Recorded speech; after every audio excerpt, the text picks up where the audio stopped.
Chapter 749. Ground full of great heaven bodies. Chapter 749. Ground full of great heaven bodies. The magical continent mountain that should be bustling right now was instead completely quiet, and it was a silent and deathly atmosphere which filled the air. Yemo turned around and looked at the remaining 4 great heaven masters. His face was the epitome of coldness and indifference, while blood was dripping from his body. Everyone now knew that the young man in front of them wanted to massacre them completely. They had witnessed the fate of those who ran away, so no one dared to run anymore. I originally only wanted to kill that Yuan Chong and Chi Kai, but since you guys wanted my life, pay for it with your own. After Yemo said this, his flying sword turned into a sword ray and charged straight at Lin Quan. He was set on killing Lin Quan this time, but the next scene took everyone by surprise. Even Lin Quan and Ling Wushui didn't expect they would both take the same action, but Lin Quan and Ling Wushui both grabbed the Great Heaven Master next to them at almost the same time and threw them at Yemo while retreating. They both wanted to run, and both did so in the same way. The other 2 Great Heaven cultivators didn't expect masters like Lin Quan and Ling Wushui to do this, so without being able to put up any resistance, they were thrown onto Yemo's flying sword. Blood splurged as the flying sword cut through them at their waist. Yemo didn't care about Ling Wushui and just controlled his flying sword to stop Lin Quan. Lin Quan cursed at Yemo coming for him first, but facing the flying sword, he could only watch as Ling Wushui got away while he had to stay and even try to stop Yemo to his benefit. Meanwhile, Yemo knew clearly how his condition was. His injuries weren't serious, but they weren't light either. The main thing was that his cultivation essence was heavily depleted even with all the pills he ate. Even if he didn't want Ling Wushui to leave, he couldn't stop him anymore. In fact, if Ling Wushui had stayed and helped this Tai sect old man fight him to the death, the result of that would really be hard to predict. Little bastard, I'll fight you to death. Lin Quan gathered all his inner chi and hacked at Yemo with his axe. This axe contained almost all of his inner chi. Yemo sneered. This cultivator had probably started cultivating only halfway through his life, because he used a pretty unorthodox weapon. Yemo also channeled his cultivation essence into his flying sword and clashed with the axe again, but it didn't leave any marks. Thud, Yemo was forced many meters back by the huge power of the axe and spat a mouth of blood for the first time in the battle. Lin Quan was surprised at the sight. So many people had been attacking Yemo and he hadn't spat blood. Yet he simply used his full power and attacked him once and Yemo spat blood. This was very strange. But when Lin Quan thought about it, he immediately understood. Yemo was strong, yes, but he was at the end of his means by now. Ha ha ha. Lin Quan laughed hysterically. He wasn't laughing because he was certain he could take out Yemo. He was laughing at the fact that the remaining 6 of them didn't work together. If they had, perhaps Yemo would be long dead already. But they only cared about running away, which eventually just benefited Yemo. Even if it was only Ling Wushui and him left, they might be able to take Yemo out. But now, it was all too late. Ling Wushui had run away, and he was by himself. He couldn't take on Yemo alone. Yemo ate another Lotus Life pill and didn't intend to retreat at all when Lin Quan charged at him. He knew what Lin Quan was thinking just by looking at how he was charging at him like a madman. Flying sword and huge axe clashed again, and he took a few steps back. He knew that he had the lower hand in terms of chi right now, so before Lin Quan could continue attacking, he conjured countless wind blades and spat out some essence blood to shoot out tins of fireballs. He needed to finish the fight as fast as possible.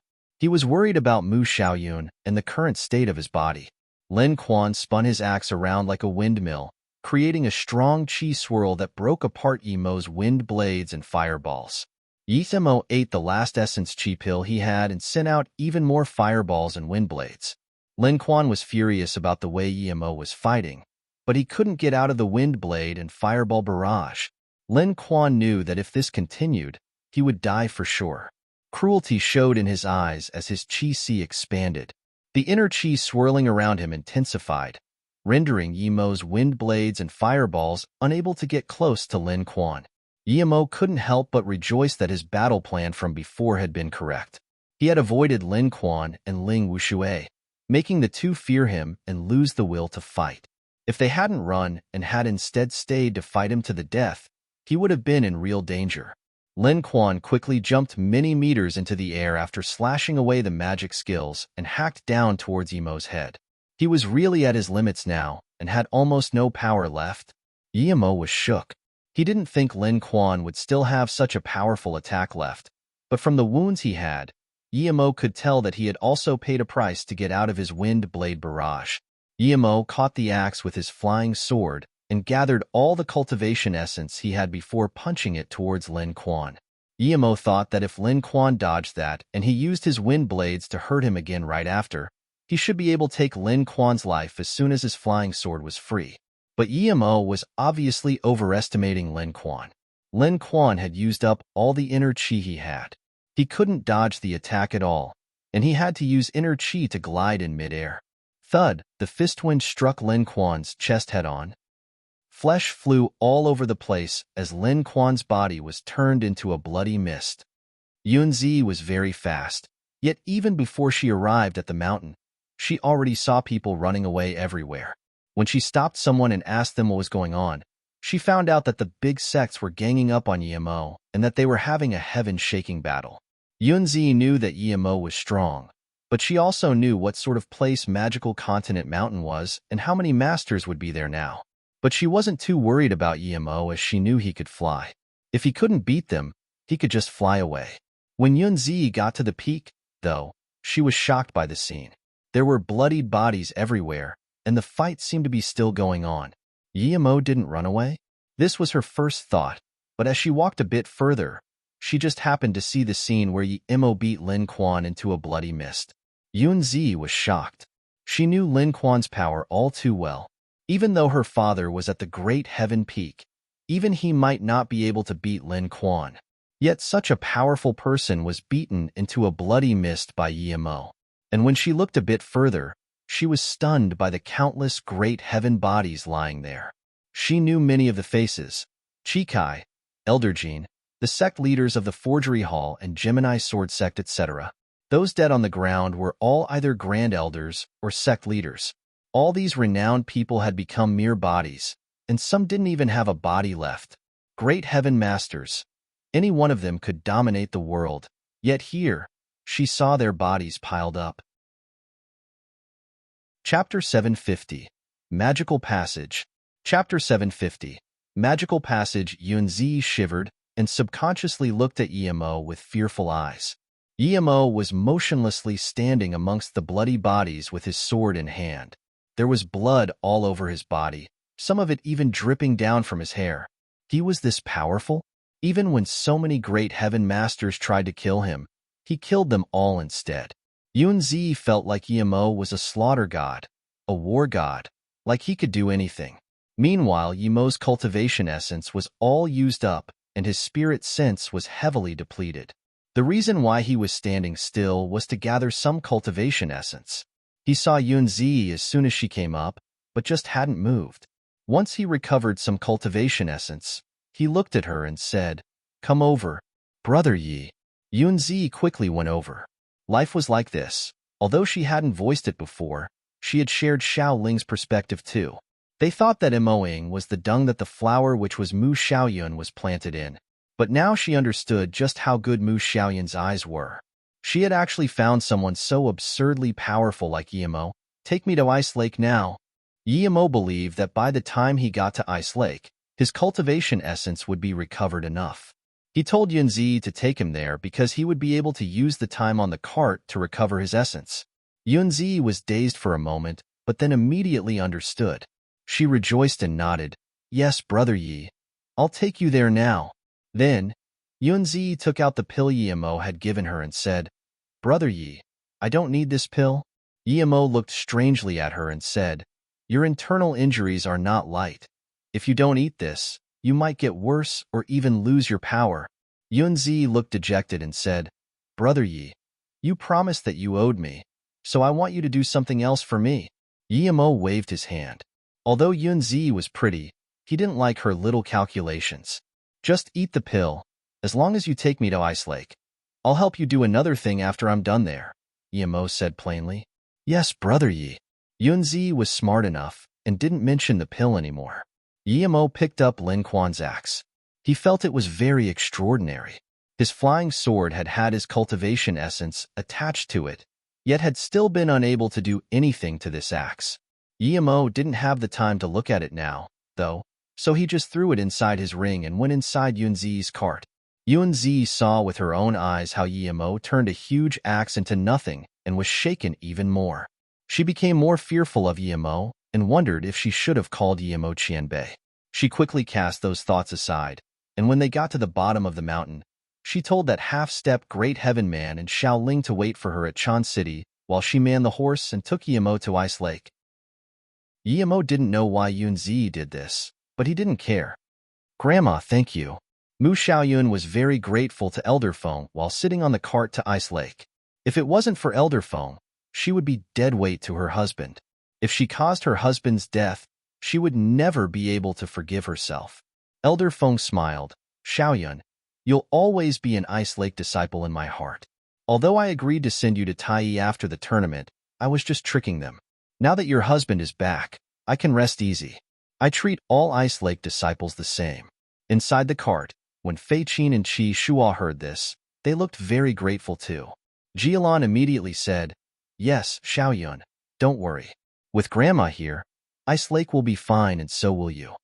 Elder Feng's cart was very quick, but after 2 hours, Mu Xiaoyun noticed that the direction it was headed to wasn't Ice Lake. Just when Mu Xiaoyun wanted to ask something, Elder Feng took the cart into a hidden valley. Coincidentally, at this moment an ordinary warrior saw the Ice Lake cart and quickly hid on the side. He only got up after the cart was completely in the valley and patted his chest. "I should leave. If I happen to see some of the hidden sex matters, I'll be dead for sure." "Grandma, is this another post of Ice Lake?" Ji Yilan asked in Mu Xiaoyun's stead. Elder Feng nodded and made the cart go faster. "Ani Miao and Elder Luo don't seem to be here," Fei Qin said.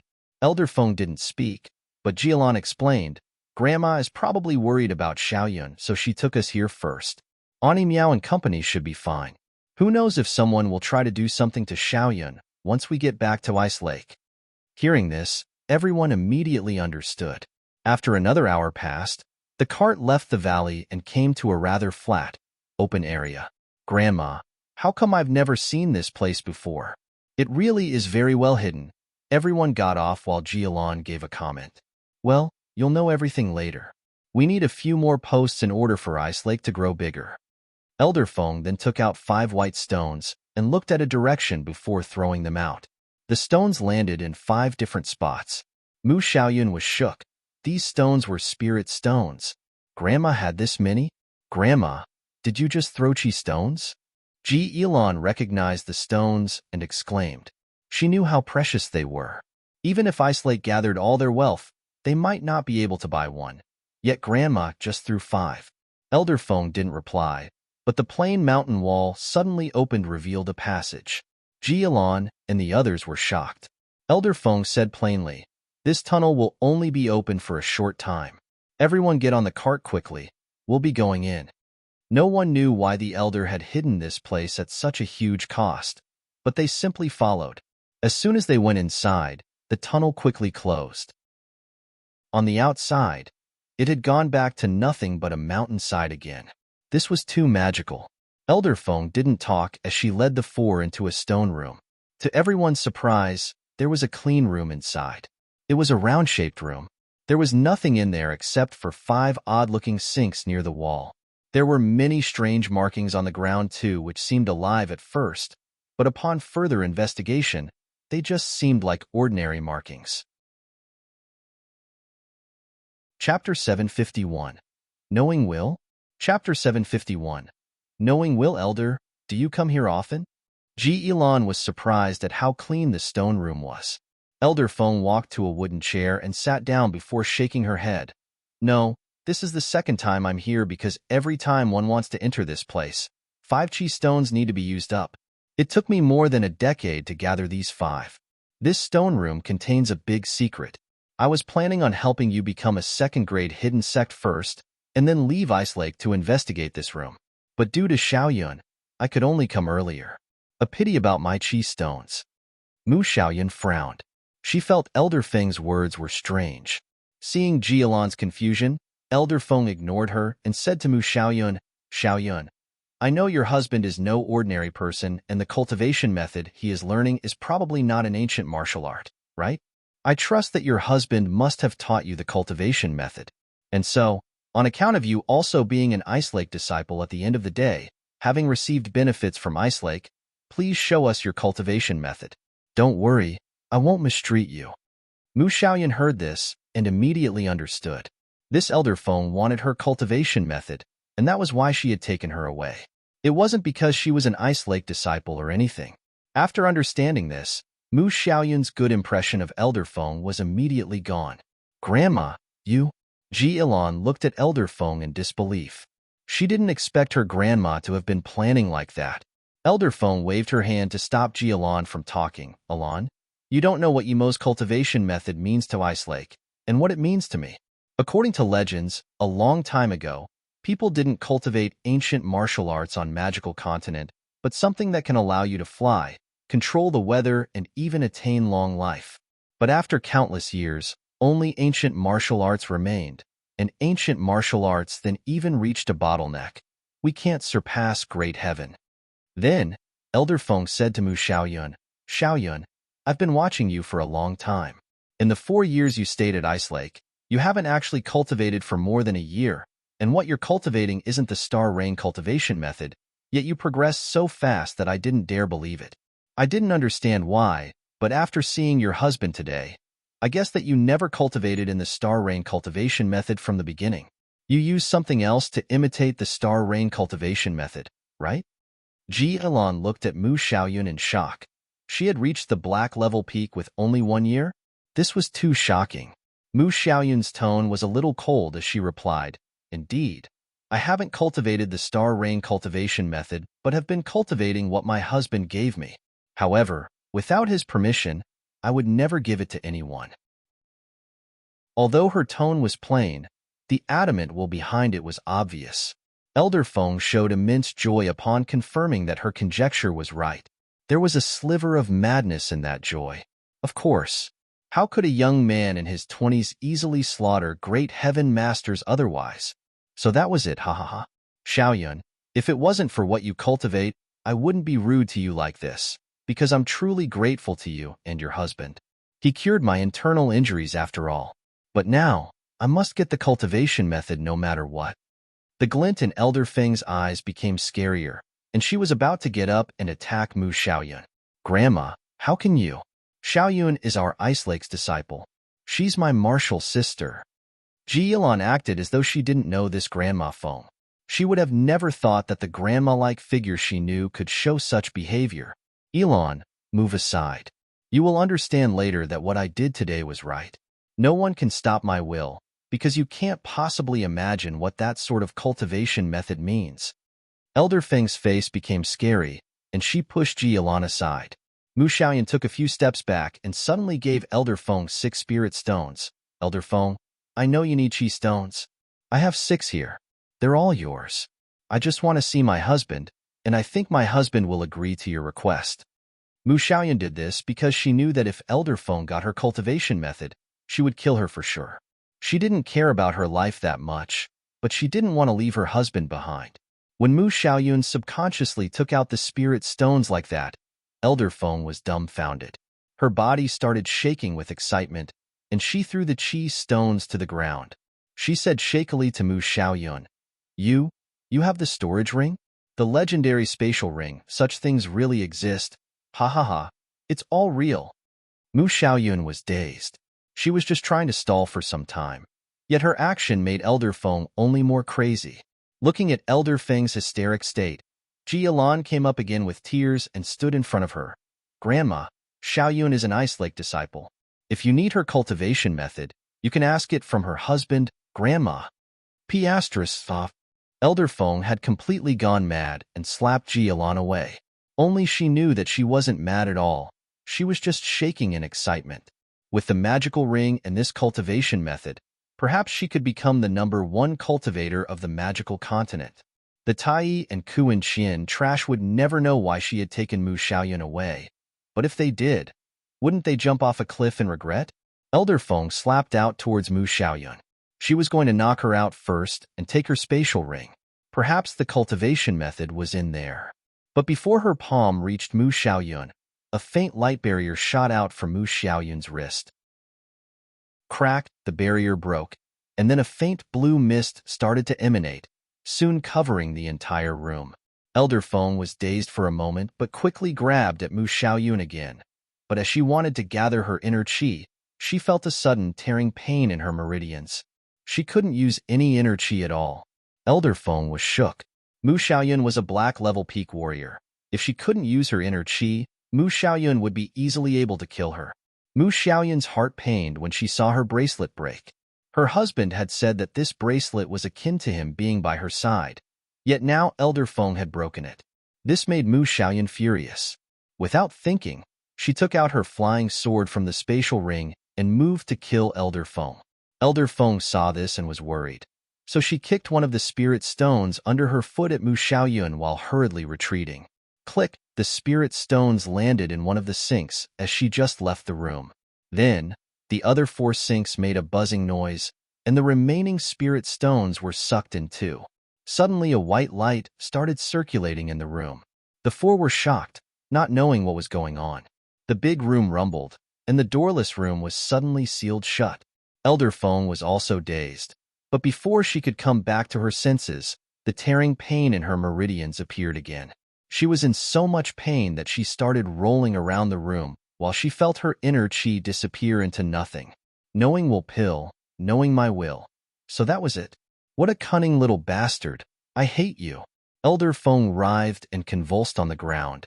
She finally understood what Yimo had done when he gave Mu Xiaoyun to her. If she attacked Mu Xiaoyun, the bracelet would spew that herbal smoke, and because she had taken the knowing will pill, the two combined into something that rendered her completely powerless. Chapter 752. Xiaoyun Gone Missing. Chapter 752. Xiaoyun gone missing. By the time Yimo woke up again, all his cultivation essence had recovered. His spirit sense had also recovered completely and even improved a little bit. With a few cleansing spells, all the blood from Yimo disappeared. Brother Yi, we have arrived at Ice Lake. Yunzi's voice sounded. After Yimo had entered the cart, he hadn't made a sound for a whole day and night, but Yunzi didn't dare wake him up before they arrived at Ice Lake. Okay, Yimo answered and dashed through the Ice Lake sect's entrance like the wind and disappeared. Who goes there? Stop. Someone immediately stopped Yimo at the door to the core hall of Ice Lake. Yimo scanned his spirit sense out, and his face changed. Mu Xiaoyun wasn't there. He didn't see Elder Feng either. 3 figures quickly appeared before Yimo. Yimo knew 2 of them, while the other one seemed to be an elder. Mr. Yi. Miao Lian's expression was complicated. Yimo nodded and asked, Where's Xiaoyun? She came back with Elder Feng. Where is she? Miao Lian quickly said, Grandma hasn't returned. The 4 disciples who went with her haven't returned either. Yimo frowned, and his tone turned cold. I left later than them yet have arrived already. She left before me. How could she not be back? Before Miao Lian could reply, the elder behind her sneered, Who do you think you are? Does Elder Feng need to report to you when she comes back? Yimo replied plainly, I just want to ask where my wife Xiaoyun is. I don't care about other people. Mu Xiaoyun? She's just a mere disciple of Ice Lake. Even if you are someone important to her, what right do you have to be asking questions here? Asaf, this isn't a place you can come as you please. This elder didn't seem to like Yimo and was even about to attack him. Miao Lian was worried. This elder had only just come and didn't know about the events of Magical Continent Mountain yet. Since Yimo was here, it meant that he had won the battle. She quickly stopped the elder and said, Elder Hu, we can talk it out. Yimo's tone went cold. I'll ask one more time. Where is Mu Xiaoyun? Where is Elder Feng? This Elder Hu woman sneered again. In what way do you have the right to ask where Elder Feng is? You're just an insect. I've always despised that Mu Xiaoyun. She receives such large amounts of our sect's resources, and all she does is stand on that ice lake gazing into nothingness. Are you the little bastard that made her so horny? Since you're so cocky, I'll dash. She suddenly stopped talking as Emo waved his hand and a line of blood appeared on her neck. You. The elder pointed at Emo in horror. This young man was so terrifyingly powerful. She didn't even know how he had attacked her. Miaolian was dazed at the scene for a long while. An Earth-level elder was killed just like that without being able to put up any resistance. Meanwhile, Emo's heart was burning with worry. How could he hold back his temper when this woman kept insulting Mu Xiaoyun? He now knew that his prediction had been right. That elder Feng had been planning something, but he could only give Mu Xiaoyun to her then, because she would have been dead if she had stayed with him. He had made some preparations for Mu Xiaoyun, however. If Mu Xiaoyun's bracelet was broken, a mist would come out. Ordinary people would be fine smelling it, but those who had eaten the knowing-will pill would have one ingredient in the pill neutralized, and the whole pill would become huge poison that corrodes the meridians. Yemo believed that if Elder Feng dared do something to Mu Xiaoyun, she would take his blow. If she did, the others wouldn't dare touch Mu Xiaoyun, because only he could remedy the poison. If Mu Xiaoyun died, Elder Feng would die too. But when Yemo came to Ice Lake, he couldn't pick up on Mu Xiaoyun with his spirit sense or sense the spirit sense mark he had left on the bracelet. That was why he was so worried. Mr. Yi, Elder Feng truly never came back. Our cart was behind her cart, and we've been back for many days, yet she still isn't back. We don't know where she went, another sect member said. He knew from Emo's killing intent that it would be all too easy for him to slaughter all of Ice Lake. Emo's heart sunk. He was scared of hearing this the most. Elder Feng not having come back to Ice Lake meant he had lost all leads. No, he had to find her. Emo didn't want to waste his time at Ice Lake anymore, so he turned around to leave. But after a few steps, he turned back and said with a cold voice, I want everyone presently in Ice Lake to leave right now. Before I find Xiaoyun, you must not get near Ice Lake at all, or else, death. Miaolian and the other sect members shivered at the killing intent behind Emo's words. The man shook his head and said to Miaolian, Our Ice Lake disciples should leave and go experience the world then. Secretary, Miaolian looked at the second-in-command in confusion. The secretary sighed. He vaguely knew why Elder Feng had disappeared, but if he told Emo, this slaughter god, about it, he might kill everyone on the spot. The secretary believed that since Elder Feng had done this, that meant that she had abandoned everyone else at Ice Lake. She probably only took those 4 disciples so they could help Jialon. But even he would be surprised to find out Elder Feng had abandoned even Jialon. Emo came back to the cart like a shooting star. Seeing that Yunzi was still there, he immediately nodded to her and said, Tell me the path from Ice Lake to Magical Mountain. I have to go find Xiaoyun. Oh, and if you know where Tai and Kuanxian are, tell me too. Yunzi could tell Emo hadn't found Mu Xiaoyun. Who knew what would happen if he didn't find her? But she didn't ask much and simply gave Emo a map. Emo took the map and saw that the precise locations of all the big sects were marked on it. The route from Ice Lake to Magical Continent Mountain was also very clear. Thank you. I'm going. Wait for me at Chan City. I will help you do one thing after I'm done. Then, Emo was about to leave. Wait, Brother Yi. Yunzi suddenly called out. Emo turned back and looked at her, and Yunzi quickly said, In the years you weren't here, Sister Xiaoyun would stand on this big rock waiting for you every day. As soon as she said this, Emo instantly appeared on that big rock, and indeed, there were 2 faint footprints on it. Emo felt the footprints and felt an endless longing for Mu Xiaoyun. No matter what, he would find her. He had the subtle feeling of certainty that Mu Xiaoyun was still alive. The next moment, Emo got off the huge rock and soared into the sky on his flying sword. It was very far for ordinary people from Ice Lake to Magical Continent Mountain, but it took Emo just 10 minutes to travel that distance. While he did, he searched around countless times but didn't find any spirit sense marks anywhere. Emo gradually became more and more disappointed, and he found nothing in a whole day. Tai sect, Kuanxian sect. Emo murmured their names word by word and flew towards the Tai sect first. Chapter 753. Tai sect annihilated. Chapter 753. Tai sect annihilated. Tai sect was a special grade sect, just like Kuanxian and Ci Hangjing Mosque.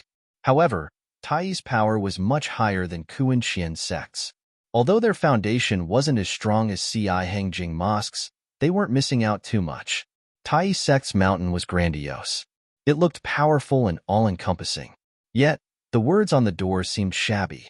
Although the words Taiyi sect were also large and looked powerful, Yimo could tell that these words didn't have the right to be on the door of such a mighty mountain. Yimo sent out his flying sword and sliced the words. The words were immediately pulverized, but the door wasn't affected at all. Yimo sent out his flying sword again and hacked at the door many times, but it had no effect. Yimo stopped trying. He realized that the door and the sign hadn't been made at the same time. Taiyi sect's people had just taken that place as their home. Just like the air restrictions on the magical continent mountain, they had also been left there a long time ago. Who dares come to disturb and ruin our Taiyi sect's dash? Two black-level disciples with Taiyi sect's Dao uniform dashed outside when Yimo hacked down the words, Taiyi sect. But immediately, they were torn into half by Yimo's wind blades. Their blood stained the stairs, and the people behind them subconsciously stopped. Yimo sneered. He had gone there to annihilate the sect. If it hadn't been for Taiyi sect, would any of this have happened to Mu Xiaoyun? If it hadn't been for Taiyi sect, would Qingxue have almost died? And now, because of Taiyi sect, Yimo still hadn't found Xiaoyun. He was venting all his anger on Taiyi. He wouldn't listen to any explanation they had unless Xiaoyun suddenly appeared. Since the hidden sect's people like to talk with their fists, he would do that today. He's Yimo, the Yimo who killed all the Earth-level and above masters on the magical continent mountain, as well as our Grand Elder Lin and Kuan Qian's Elderling. A terrified voice sounded, as more people realized that that crazy young man was the Yimo who had slaughtered everyone on the magical continent mountain. There were that many great heaven masters, plenty of great heaven peak masters and halfway great heavens, and countless Earth-level masters. Yet, even with that many people fighting Yimo, none of them were able to escape. This had never happened in the history of the magical continent. However, Yimo knew that at least Ling Wuxue had escaped. I, Yimo, will annihilate the Taiyi sect. All of those who stay in Taiyi will be killed. If you want to live, take off your Taiyi Dao uniform, spit on the ground and trample on it. Only then can you leave. Yimo's voice sounded through the entire Taiyi sect. Yimo was adamant on annihilating Taiyi sect, but there were about 1,000 sect members. He didn't want to kill them all, so he gave them a chance to run away. Run. However, these 6 Taiyi sect members could only take a few steps before being sliced on the neck by a sword ray. Their heads were rolling on the ground. The remaining people who wanted to run took a breath in and stopped. A few smart ones remembered Yimo's words. They immediately took off their clothes, spat and trampled on them a few times before running away from the mountain. These people didn't get killed, so they were able to escape. Following these disciples' actions, the rest of the Taiyi sect members reacted even faster. Some tried to suck up to Yimo and yelled, Taiyi is trash, and some even peed on their clothes. Those few disciples who tried to run away without doing so were immediately decapitated. Yimo moved forward as he killed the resistance. His flying sword flew around, breaking buildings and causing a huge chaos. A few Earth-level and half-step Great Heaven Masters tried to come down and stop Yimo, but they didn't even last a round before they were killed. Yimo kept shooting fireballs and the buildings started to burn. Most of Taiyi's power had been annihilated at the mountain, so there were only a few Great Heaven Masters left. The remaining ones were all below Earth level. Those who didn't want to run away were all killed. Stop. Dao friend, you're crossing the line. People need to know when to stop. You've already killed so many Taiyi sect disciples, as well as Lin Quan and Chikai disciples. Taiyi has been pretty much annihilated now. I think you should stop. The main palace does not belong to Taiyi. It has been passed down for generations since ancient times. Are you really going to destroy everything? An old man with a rough face appeared before Yimo like a ghost. After seeing this old man, Yimo's pupils dilated. Perhaps that guy was Taiyi's strongest. Yimo felt the power of foundation establishment stayed on him, but Yimo knew that old man wasn't a Dao cultivator. His chi surpassed Lin Quan and Ling Wushui's. Was he above Great Heaven? It was the first time that Yimo saw an ancient martial artist above Great Heaven. That old man had the chi of foundation establishment state and gave Yemo a strong oppressive feeling. However, Yemo wasn't afraid of the old man. He had cultivated the three-birth chant, so his spirit sense was very powerful, and he had a large and strong cultivation essence. What made Yemo confused was that old man clearly didn't fear him. Then why did he wait to come out until almost all of Tai had been annihilated? If he hadn't been going to burn the main palace, that old man wouldn't have even come out.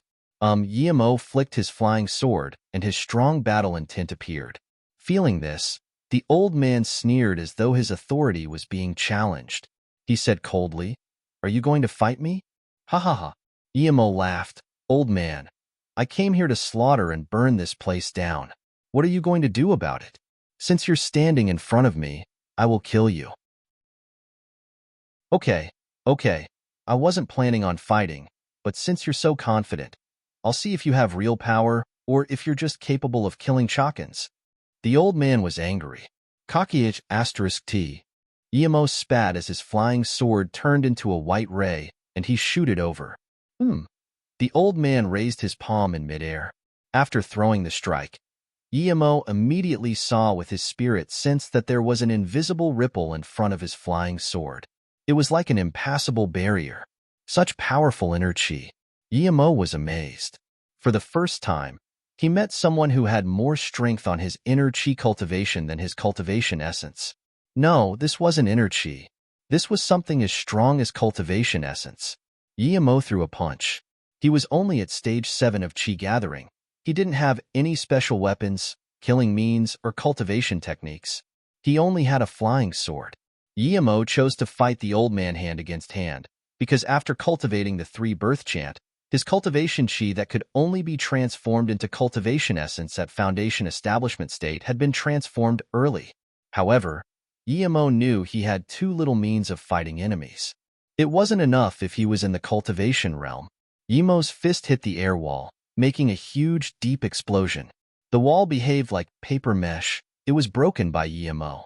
The flying sword was freed. It spun a circle and stood in the air. Such strong chi! The old man applauded and took a step forward. His palm clenched into a fist, and he punched.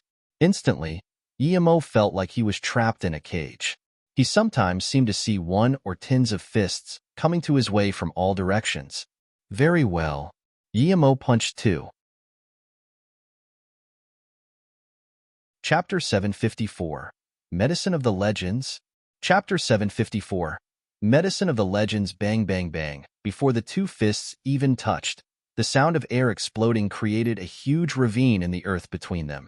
Crack! Yemo's fist finally clashed with the old man's, and as a huge pain came from his fist, Yemo knew his bones were shattered. But Yemo knew that the old man wasn't much better off than him.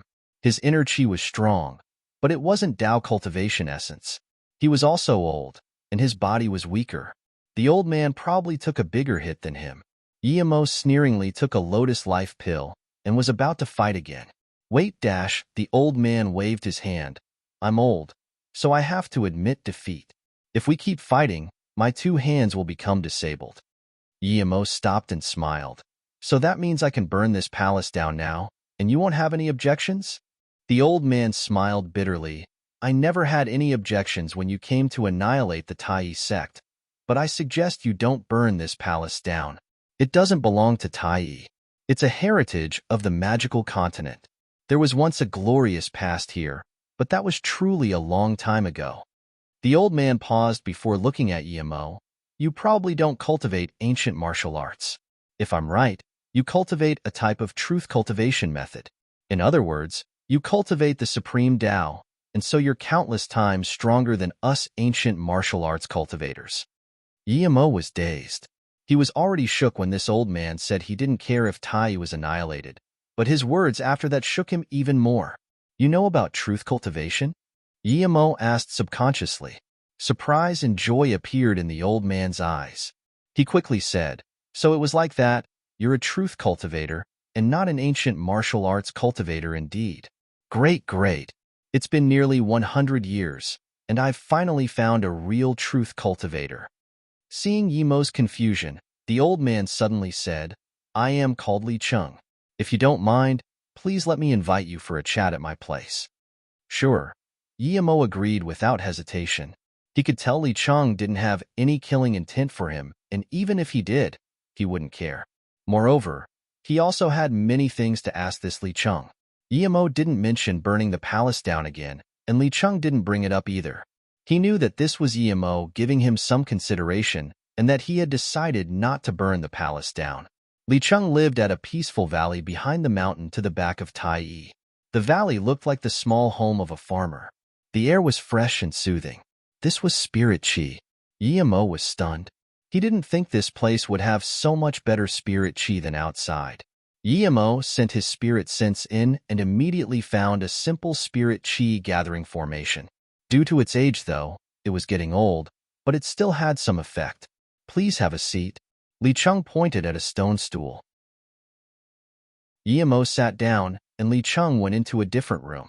He brought out 2 cups of milky white liquid and gave one to Yemo. Yemo took the cup and smelled it. His hands shook and he said in shock, "Is this 10,000-year-old stalagmite marrow?" Li Cheng sighed, "As I thought, you know what it is." Yemo almost cried. How could he not know? This was worth a fortune in the cultivation realm. In fact, it was legendary.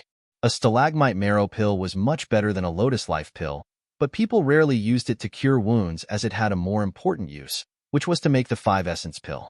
The 5-essence pill's value was unimaginable. Even on Luoyu continent, it was but something of legend. It was a pill that could give birth to a spirit root. In the cultivation realm, there were only 5 types of herbs that could give spirit roots. And those who had a spirit root already could get their spirit root upgraded when they ate the 5-essence pill for the first time. Such a precious thing was drunk as water by this old man. Yemo wanted to cry. Seeing Yemo dazing at the marrow, Li Cheng went inside and carried out a 5-liter bucket and gave it to Yemo. This is all the 10,000-year stalagmite marrow, as you called it, I have. I have got no use for it. It's yours. Yemo took the bucket shakily. This was the most expensive gift he had ever received in his 2 lifetimes. This is too precious. Yemo didn't want to say it, but he had to. It really was. Li Cheng waved his hand. This might be very important to you, but to me, it's just a thirst quencher, able to make me healthier at most. I've cultivated ancient martial arts for 120 or so years, and although my body is getting weaker, it's still fine, so I don't really need it. Yemo heard this and didn't decline anymore. He took all of it, including the cup he was given, and put it into his storage ring. Spatial ring. Such things really exist. Li Cheng was also quite shook, but not really shocked to oblivion. Then, Yemo gave a lotus life pill to Li Cheng. Li Chenbei, this pill isn't worth even 1/10,000th of the 10,000-year stalagmite marrow, but it can cure all non-soul-related injuries. It's yours. Okay. That is useful to me. Li Cheng took it without hesitation. Yemo saw this and asked again, Li Chenbei, I've been here for some time now. How come other people don't know the truth about cultivation but you do? Li Cheng sighed. 100 years ago, I wasn't even 30 when I reached the Earth-level peak, and when I was 1 step away from what they now call the Great Heaven stage, I could easily kill Great Heaven Masters. Because of this, I was cocky. Then the Hidden Sects tournament came. I represented Tai and beat more than 10 Ice Lake and all Heaven Sect disciples and helped Tai achieve the special grade Hidden Sect ranking. Due to this, I was named the youngest elder in the sect, the only elder who hadn't reached Great Heaven yet. Yemo nodded. To reach the Earth-level peak before 30, this was genius indeed. No wonder he could help Tai achieve the special grade Hidden Sect ranking. But Li Cheng shook his head and said with a reminiscing tone, this place here was originally the base of a small sect, but after Tai became a special grade sect, they took this place over. I didn't like abusing the weak, so I wasn't happy. But after staying in Tai long enough, I realized that the reason why I had been able to beat all those disciples from Ice Lake and all Heaven was actually because of foul play from Tai and Kuan Qian. 2 of their genius disciples had been broken before the tournament. Tai and Kuan Qian had also instigated internal conflicts in Ice Lake and the All Heaven sect. Ci Hangjing Mosque was very hard to meddle with internally, but Ice Lake had a big internal conflict and was lowered to a third-grade sect. Then, Li Cheng drank all of the 1,000 year stalagmite marrow in his cup. Yimo's heart ached upon the scene, and he was scared Li Cheng would ask him for more. So he quickly took out a few cases of Mao Tai wine. Xianbei, you should drink some wine. It tastes better than the stalagmite marrow. It's Mao Tai. I drank this 30 years ago. It's good, it's good. Li Cheng took out a bottle and sliced off the top with his hand. He poured a cup for himself and said, "So I wasn't happy with the sect's schemes. Thus I reproached the sect leader and was hence locked up here."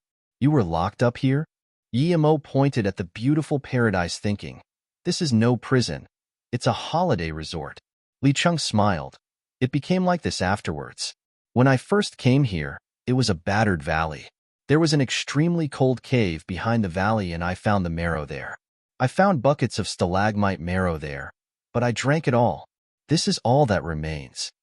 Yimo's mouth spasmed. Chapter 755. Hidden Sects Catastrophe.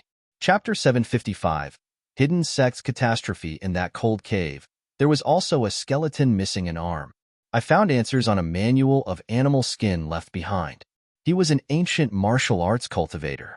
He said he had found a certain type of people in this world called the truth cultivators. They could apparently ascend into the immortal realm if they cultivated to the extreme. He spent the following decades searching for them ever since until he got heavily injured and died. Li Cheng continued, "After knowing this, I got very excited. When my time here ended, I left Tai in the search of truth cultivators. I was no longer interested in ancient martial arts. When I was 50, I automatically broke through to Great Heaven. I also found a truth cultivation ruin and got a cultivation method. When Tai knew that I had reached Great Heaven, they invited me back.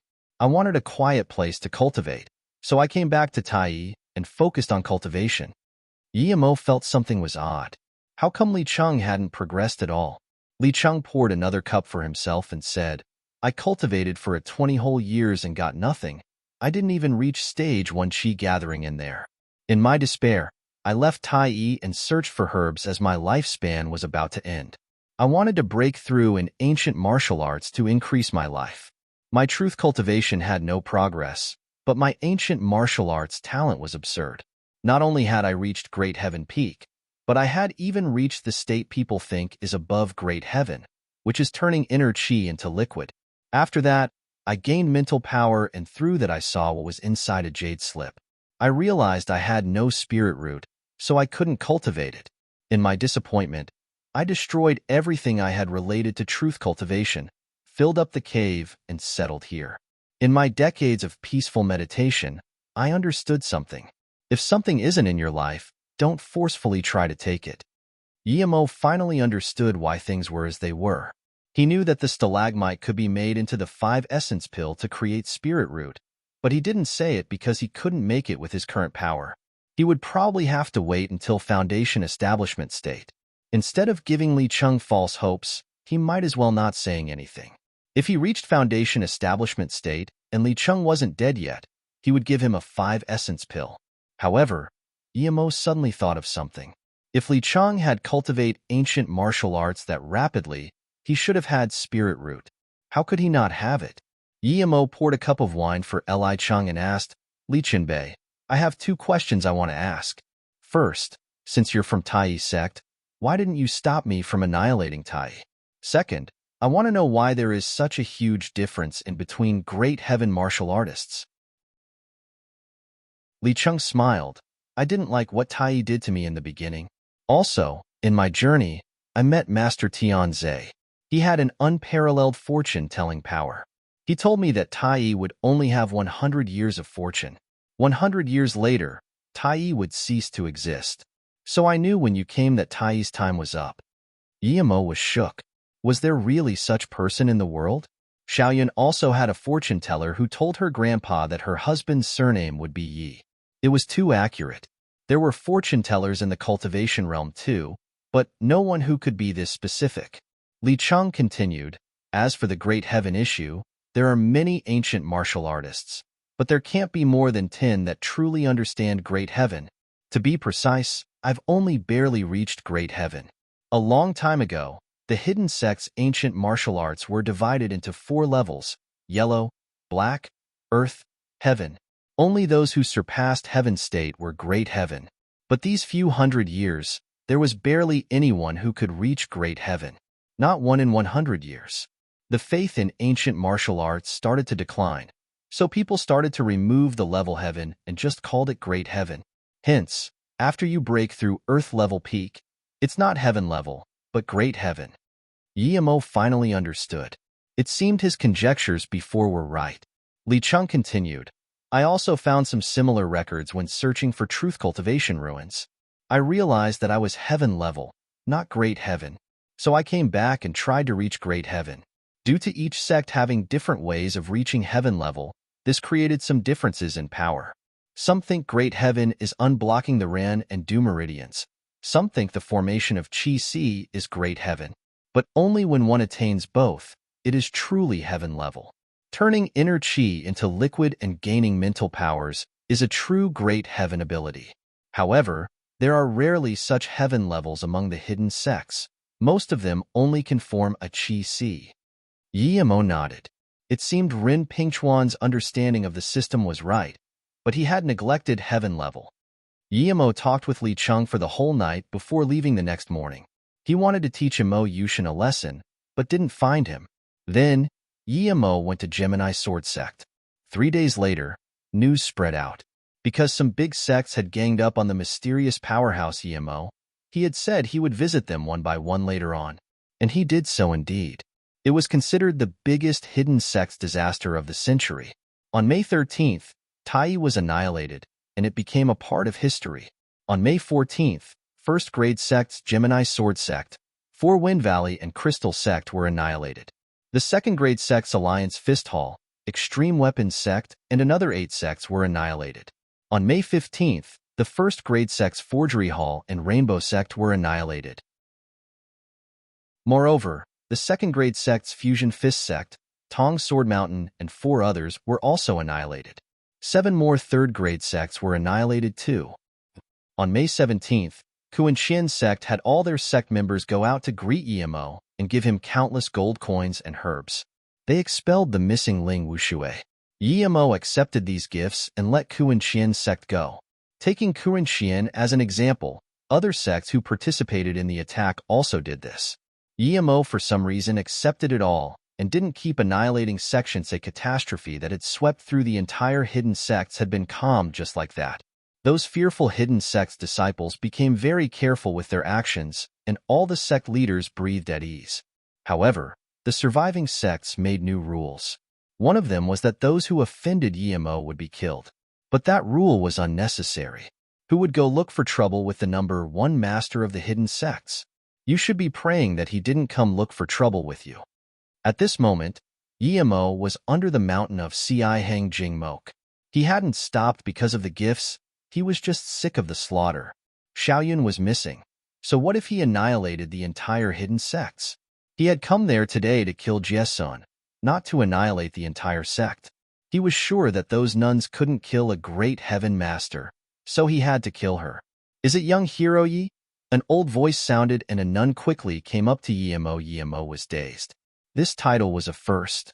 He didn't mind the nuns there due to the Luoxian sisters. I'm Jiesun. Young Hiroyi, are you here for Jiesun? The nun asked amicably. Yemo knew that the reason this sect had left the attack was due to Jiesun, so he was grateful to her. Yes, I came to kill Jiesun. Yemo didn't hide his killing intent. Jiesun was dazed. However, she quickly reacted and said apologetically to Yemo, we weren't able to capture her that day. She ran away. I need to thank you, young Hiroyi. Yemo was dazed. I came here to kill people, but you're thanking me? Chapter 756. Magical Merchant Association's Danger. Chapter 756. Magical Merchant Association's Danger. Jiesun smiled. Young Hiroyi went to search for our sect member Luo Xian to the Shuangshi Cliff. I'm thanking you for this. Yemo realized that their sect's people also had gone to search for Luo Xian. Luo Xin is my friend. Of course, I need to go look for her when she is missing, Emo said despondently. Jiesun nodded. Jiesun crossed the line. She attacked a core disciple. Emo sneered. This which not only killed many of my friends in the outside, but she also killed Luo Yin and forced Luo Xin to jump off a cliff. I must kill her personally. Jiesun sighed and said, Luo Xin's master is still searching around the Shuangshi cliff. Master Jiesun, I'll be leaving now. I will come back after a while. Emo wanted to give Luo Yin's body to Jiesun, but he had already agreed to take her to Shifeng village. He would go there first and then see. As for Luo Fei, she had gotten used to living in Luo Yu, so he didn't tell Jiesun. He didn't even mention the Ni Luo Sutra either. Regardless of whether it is useful or not, without Luo Xin there, he didn't want to share everything. Emo didn't know where Yunzi was in Chan City, but he knew that with her abilities she would be the first to know when he arrived. Hence, she would come find him. Emo walked into a restaurant without even scanning his spirit sense in. He waited for Yunzi there and ate some food in the meantime. Although the hidden sects had been reprimanded by Emo to keep a low profile, Chan City was still very prosperous. Some small sellers dared to have stalls in the city streets now. The people who charged expensive stall prices had left too because they had heard that Emo had gone to annihilate Tai because a Tai disciple had taken his stall. Of course, some people didn't believe so. However, the one who was talked most about was that Emo Chinbei. You guys don't know. My cousin was also at the magical continent mountain. That Yi Chinbei was really powerful. He killed more than 10 great heaven masters with one hand. Then he blew and shot a 100-meter-long flame. Pfft, that's wrong. Yi Chinbei used frost blades. He sliced them using freezing ice. The great heaven masters were immediately frozen to death. What do you mean with Yi Chinbei? Emo is very young. He just looks scary. Yes, I heard he's almost 3 meters tall. He can crush ordinary people with one hand. It's also said that he has something with a small nun from Ci Hangjing Mosque. That's also why they didn't join the fight. Emo sat in the restaurant listening to these rumors. He eventually even heard the rumor that he had killed all of Tai sect's people with a slap. Emo was speechless. He thought that technological development was really important after all. If there were TVs, there wouldn't be that much misinformation. Spewing out 100-meter-long flame? Was he a level 7 monster? But those who had really seen Emo or knew of his means wouldn't come out to explain either. They were scared they would offend Emo, and that was lethal. Yu Yin knew about it. Although Shangqing Mountain had also given Emo a lot of wealth and herbs, many disciples requested to leave and experience the world, fearing that Emo would attack the sect. The big sects also feared that Emo's word wasn't trustworthy, so they allowed this. Yu Yin was a disciple who had left to experience the world. Yu Yin had heard these rumors and got contemptuous. Yet, at the same time she thought that if Emo really had taken her that night, maybe the Yu family could have been the #1 family then. Every time she thought about this, she regretted it. If she had known that Emo was that strong, why would she even have tried to suck up to that dog shit martial brother Guan? However, just when she was thinking about this, she saw Emo also walk into a restaurant. She was shook and immediately looked down. There was enmity between her and Emo. Would he kill her immediately if he knew she was there? Yu Yin didn't dare to look up and tried desperately to find a way out of there. Emo saw her as soon as he walked inside, but he despised that woman a lot. It affected his appetite to eat in the same restaurant as her. Due to this, Emo didn't bother waiting for Yunzi. He scanned his spirit sense out and immediately found her in a big meeting room in the Magical Merchant Association's building. He immediately knew why she wanted him to help her. Emo left the restaurant. Yu Yin considered her options for a long while and decided to go find Emo. Emo could kill her easily if he wanted to. Instead of hiding, she might as well face up to him. She looked good and was a virgin. Perhaps if he was interested and she slept with him for a night, all would be different.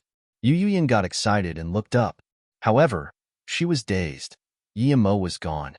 In the most grandiose room of the HQ of the Magical Merchant Association, there were many masters. Yunzi and her maid Xiaoling were also there, but their faces looked really bad. There were also 6 men and 3 women. The strongest was already at Great Heaven, but of course, not the same Great Heaven that Li Chang had mentioned. Elder Li Pei, you're our Magical Merchant Association's Great Heaven Elder. My father was also generous to you. Why did you betray the Magical Merchant Association and coerce me like this? Yunzi's expression looked bad, but her tone was calm. Elder Li Pei looked past his 50s, but he was very handsome. He also had a good body and, in fact, he was in his 60s. He frowned after he heard Yunzi's words. A seductive hot woman next to him said in contempt, "Z, can you blame Big Brother Li Pei for this? Your father offended the Sea Merchant clan. Why drag us in it? Also, even if the Magical Merchant Association doesn't join the Sea Merchant clan, it will still get devoured. It's best for you to join forces with the Sea Merchant clan now." As soon as she said this, someone agreed, "Yes, although your father created Magical Merchant Association from scratch, it has reached today's power due to everyone's hard work. The Sea Merchant clan is stronger than the Magical Merchant Association. It's a good opportunity to join them now. Otherwise, in 2 years, perhaps the Magical Merchant Association won't exist." The old man next to Yunzi suddenly sneered and got up. "Everyone knows what you guys are thinking. When the Magical Merchant Association was acclaimed all over the magical continent and the old president was still here, why didn't you say that? Because at that time, you were all earning money and had a high status. Now that something has happened to the Magical Merchant Association, you just want to sell it to our opponent. If you join them, you can remain as elders and keep earning money. But what about the Magical Merchant Association? Yunzi sighed and stopped the old man from continuing. She also knew what these people were thinking. "Yuntong, stop pretending to be the good guy. I won't believe that you've earned less than us these years at Magical Merchant Association. Moreover, we earned the money through our hard work. We're helping the Magical Merchant Association now. What are you doing?" Another monkey-faced man got up and said. Yunzi couldn't hold it anymore and yelled in anger, "Chui Zhu, shut up. Don't think I don't know what you're plotting. How did my father get injured? Who sent people to assassinate me? Shameless. How can you dare say you haven't conspired with the Sea Merchant clan? Ha ha ha. You make it sound really bad. It's not conspiring. It's called cooperating." The meeting room's door got opened and a man in his 30s walked in. He had 2 middle-aged men behind him who were clearly Great Heaven Masters. Chapter 757. Your Yimo? Chapter 757. Your Yimo, Feng Zhuping? This is the Magical Merchant Association's meeting room. What are you doing here? Yunzi was shocked. However, she immediately understood what was going on. Feng Zhuping was the young master of the Sea Merchant clan. The fact that he was there meant that he had conspired with some of the elders of the Magical Merchant Association and decided to be public about it. "Young Master Feng," some people greeted him as soon as he came in. Yunzi saw it clearly. Out of the 9 elders, 7 of them got up and greeted Feng Zhuping as though he was a VIP and not some unwelcomed guest. At the same time, it also meant that only Elder Feng and Elder Meng were still on her side. Feng Zhuping smiled and didn't sat down. He studied Yunzi and said slowly, "Yunzi, Goddess Hua, such a big name, and you look a lot prettier than before. As for why I'm here, I came to do business, of course." Then, Feng Zhuping scanned the 2 elders who didn't greet him with killing intent flashing in his eyes. "I'm very sad to hear that something happened to Old Man Yun. However, Goddess Hua, we, the Sea Merchant clan, are here to help the Magical Merchant Association. Of course, it's only because I've been in love with you for long." "You shit. Don't make me disgusted. Just by looking at your dad's character, I can tell. You think I don't know what you're here for? Piss off. This is the Magical Merchant Association's place. Stop acting cocky here." One of the 9 elders got up and spat. "Crush this annoying fly for me," Feng Zhuping sneered. One of the middle-aged man behind him had already charged at the man who had just spoken and casually punched him. That elder knew he was going to be attacked, so he took out a sword and fought the middle-aged man back. The man's fist stayed in the same direction. But just as it was about to touch the sword, it drastically changed direction. The fist clashed with the sword, but the sword was shattered by this fist and the elder flew into the wall spitting blood. A few shards of the sword pierced into the elder's body. Yunzi quickly helped the elder get up and said, Elder Feng, are you all right? Then, she placed a pill in Elder Feng's mouth. I'm fine. The elder took the pill and managed to barely stand up. That strike had caused him heavy injuries. The middle-aged man was going to keep attacking, but Feng Zhuping waved his hand. Wu Chang, we'll leave it at that. There is no rush to kill him now. Yes, Wu Chang agreed and then looked at Elder Feng saying coldly, You're a mere half-step great heaven, yet you dare act cocky. You're crossing the line, Feng Zhuping. You and your father Feng Qiu are the same dog breed. Shameless. No wonder your habits are the same as your father's. A woman stood up and pointed at Feng Zhuping in anger. The female elder's words greatly offended Feng Zhuping. She had talked about the taboo subject in his house.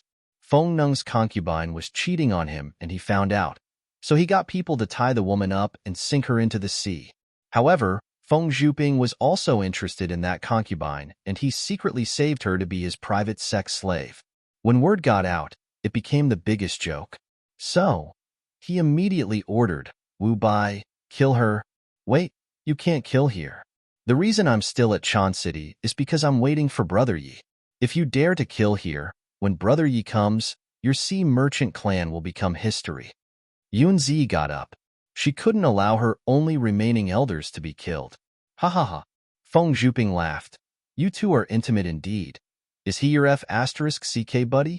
Looks like Goddess Si Hua only puts up a sacred look, but in your bones, you're a SL**T. If you want a man that much, I can satisfy you later. Feng Zhuping suddenly stopped laughing and said coldly, Brother Yi, even if your ancestor Yi comes, I will still kill whoever I want to kill. Make my sea merchant clan become history? I want to see how it becomes history. But if he comes, I will let you see him become history. Someone answered him, Oh, I'm here all right. I also want to see how you will make me become history. Feng Zhuping just realized that there was an extra person in the room, a very young man. Who are you? When did you come in? Feng Zhuping became careful. He hadn't even seen the man come in. Brother Yi, you're here. Yunzi's joyful and surprised voice sounded.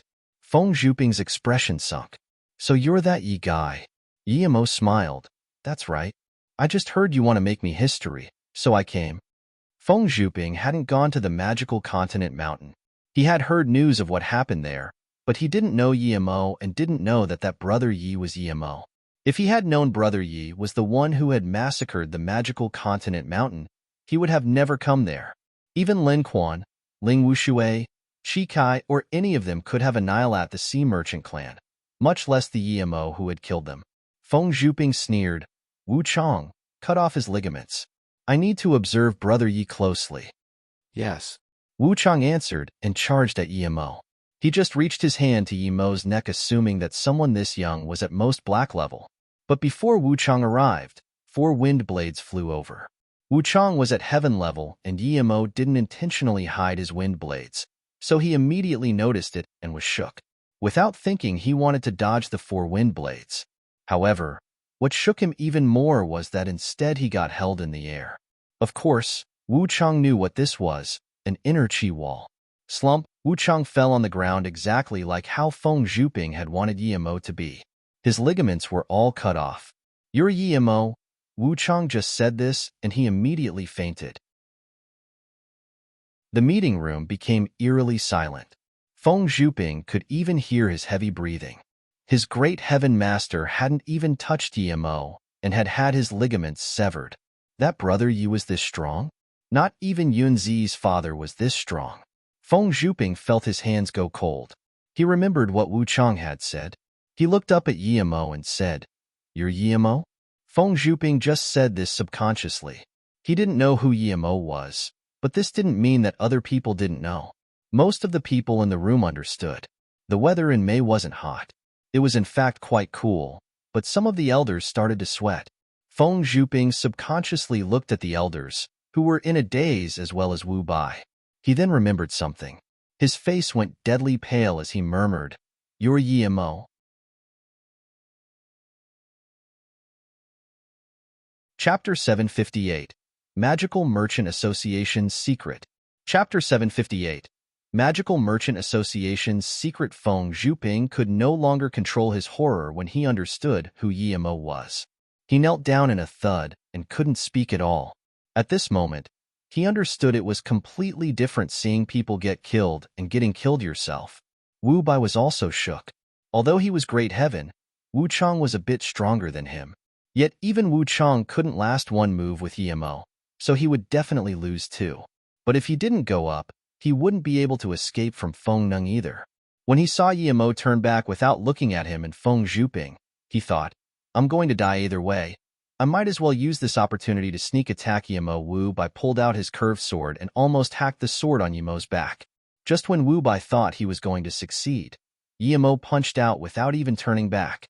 The fist wind happened to land right on Wu Bai's dantian. It destroyed his dantian and qi immediately. Wu Bai fell down on the ground like a leaking balloon. At the same time, his heart went cold. He knew he was over. Although he hadn't died, he was an ordinary person now.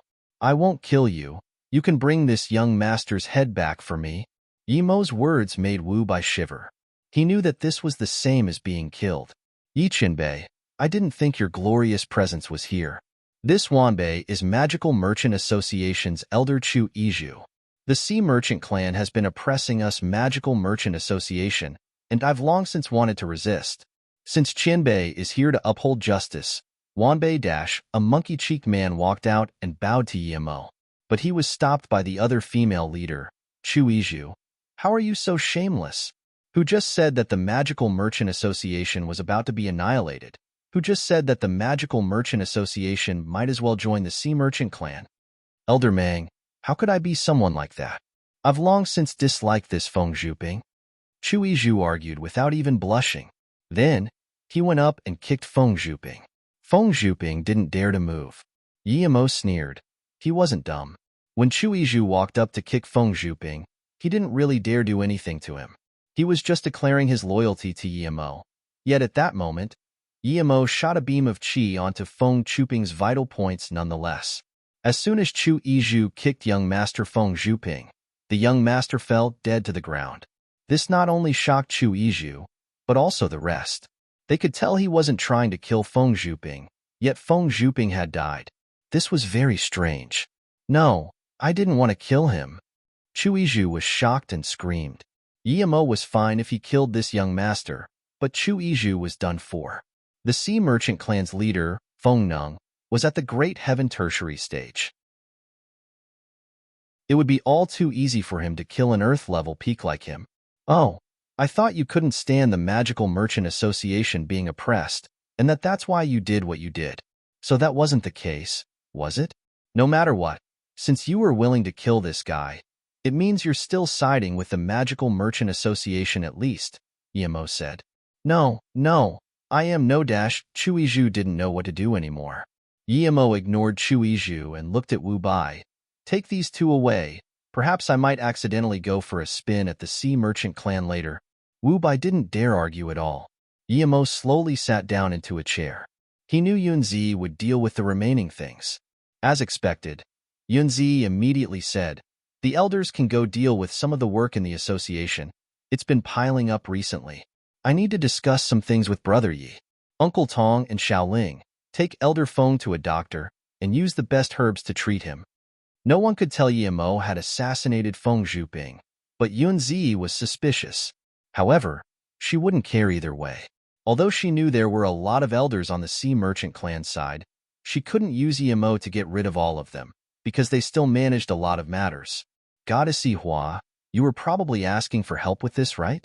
I've already helped you now, and I believe no one would dare to plot against your Magical Merchant Association anymore, but there's something I need to ask you too, Yimo said.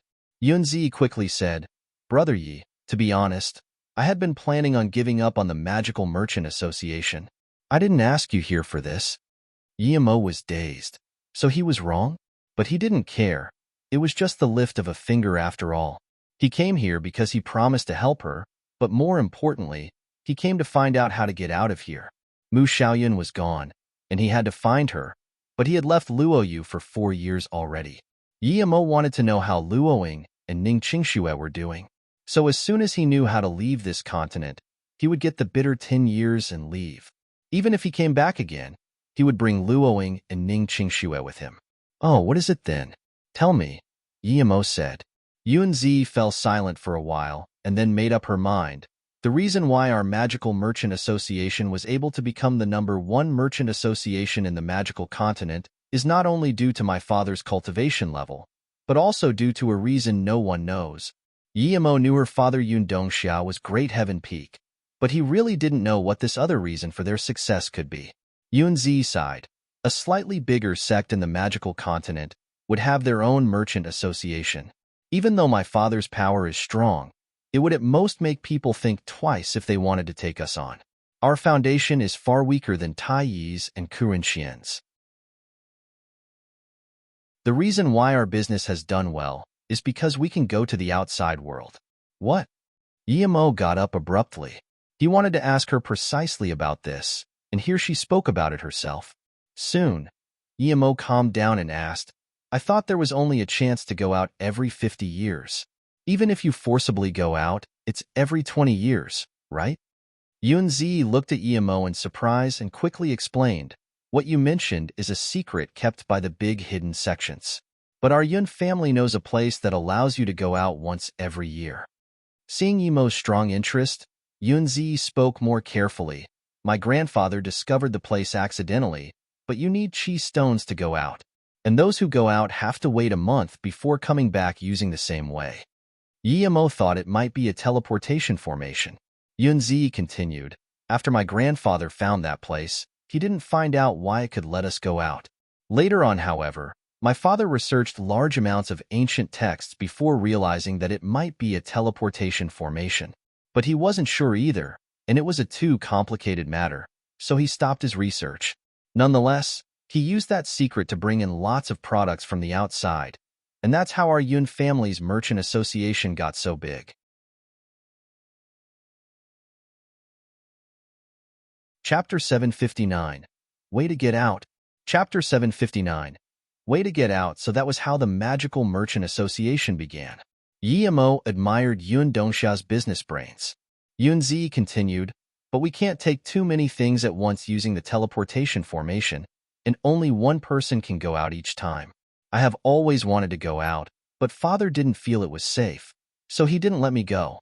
Each time, it is only a Yun family member that is allowed to go through there.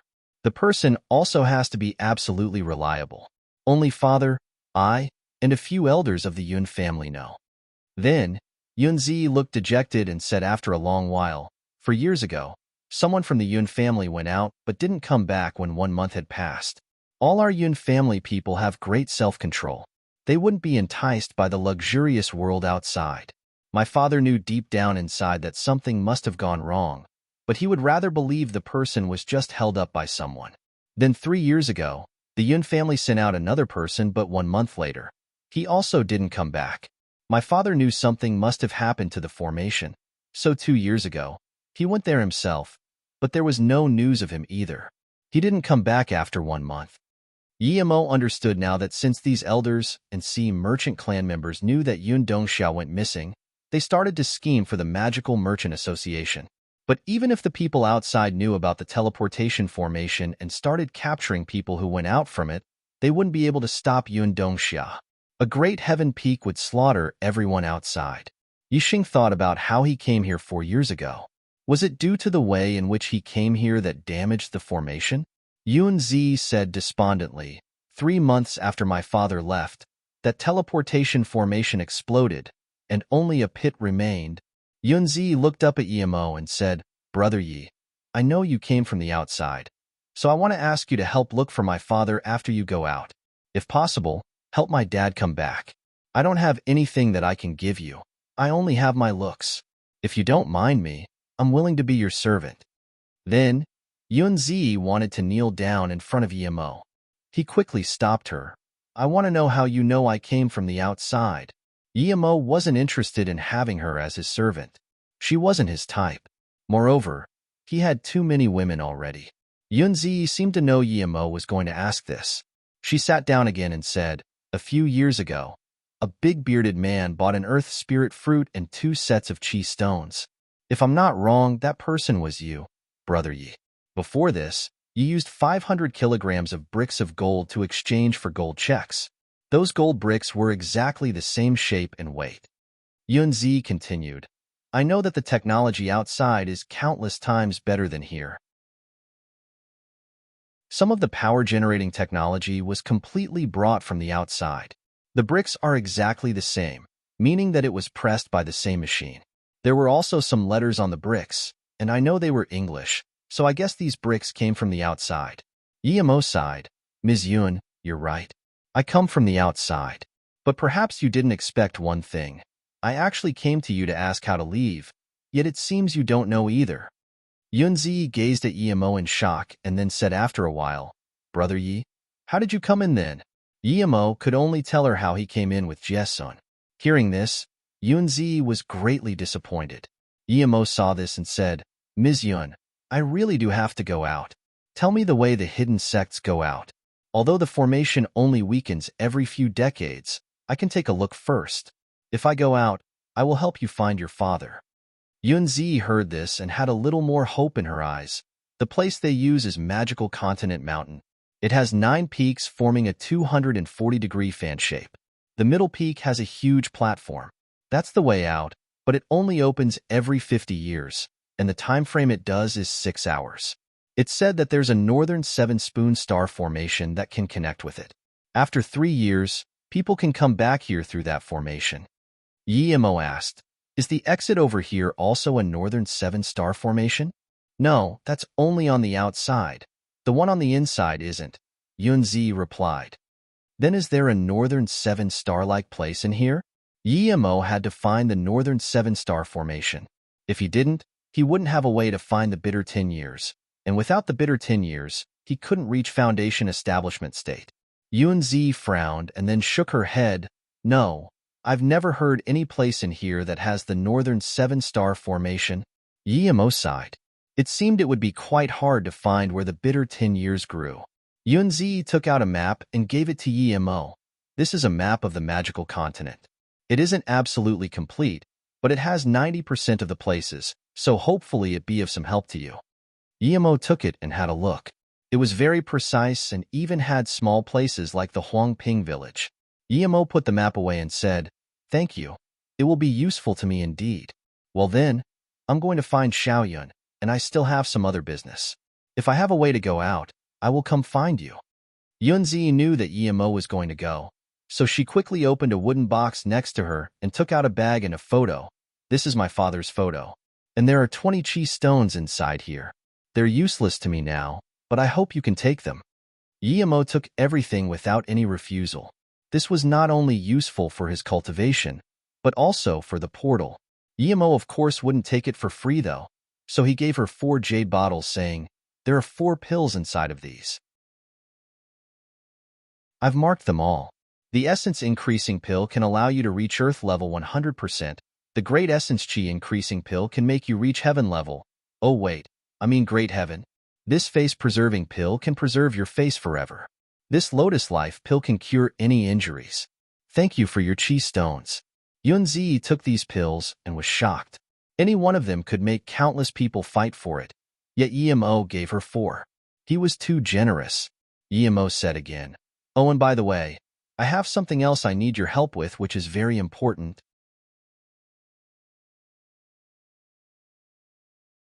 Chapter 760. Sea Merchant Clan Leader. Chapter 760.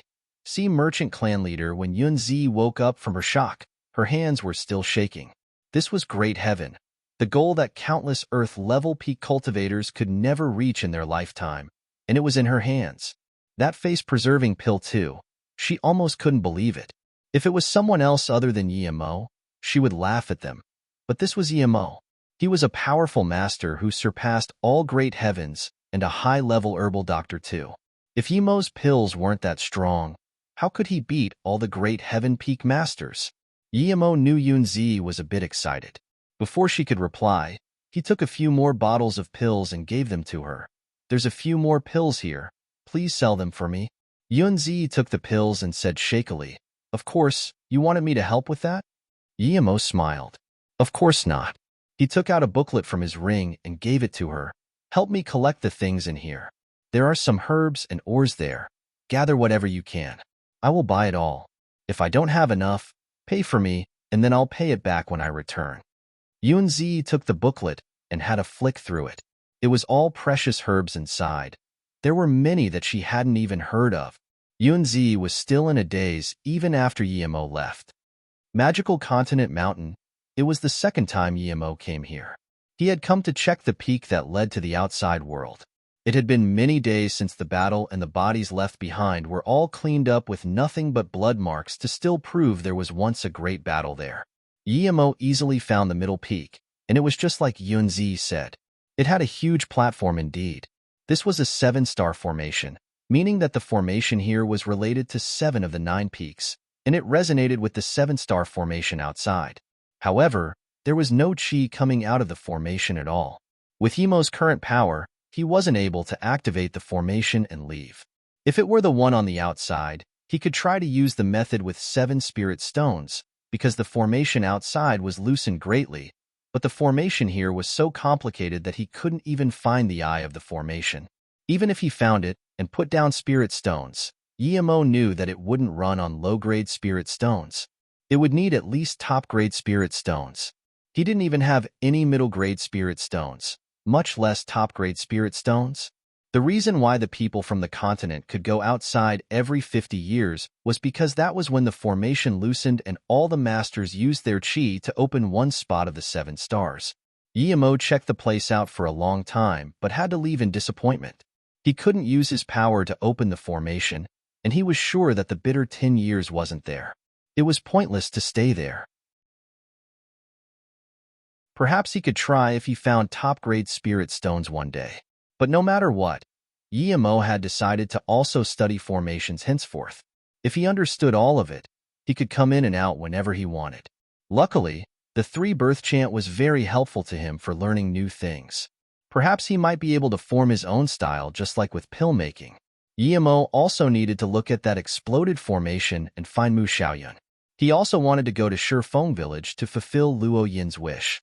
Of course, if he could find Jiesun, he wouldn't mind killing her. The magical continent was a place ruled by the hidden sections. The strong ruled it, and the weak had to rely on the strong to live. There were many cities, and each city had a hidden sect controlling it from behind the scenes. The city lords had responsibility only towards the hidden sections. The main way for the cities to communicate was through merchant associations and merchants.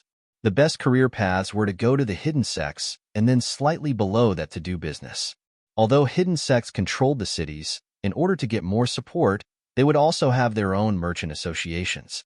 These associations would bring them large sums of money and cultivation resources, as well as intel. Ever since the Magical Merchant Association declined, the Sea Merchant clan took over, quickly invading the Magical Merchant Association's land and most of their business. This time, Feng Zhuping had gone to Chan City to take over the Magical Merchant Association. The reason why Feng Nung dared to do this was because he was at the Great Heaven Tertiary stage now. He believed that after he devoured the Magical Merchant Association, he would be able to reach Great Heaven Peak within 2 years. If he did, then everything would be fine. His clan had 3 Great Heaven Masters, the Wu brothers, and a manager called Feng Quan. There was also a guy called Li Pei who had secretly joined him. Although there were a few half-step Great Heaven cultivators too, Feng Nung knew that out of 100 half-step Great Heaven cultivators, maybe only 5 could reach Great Heaven, and at most 1 could reach Great Heaven Tertiary stage. 1 in 10 Great Heaven Tertiary stages could reach Great Heaven Peak. So he felt very safe with his son going there with the Wu brothers. Feng Nung thought about the bright future he had and couldn't help but be excited. He grabbed a maid next to him and was about to tear open her clothes. But sometimes, things can't keep going as planned all the time. He was interrupted by his men's report.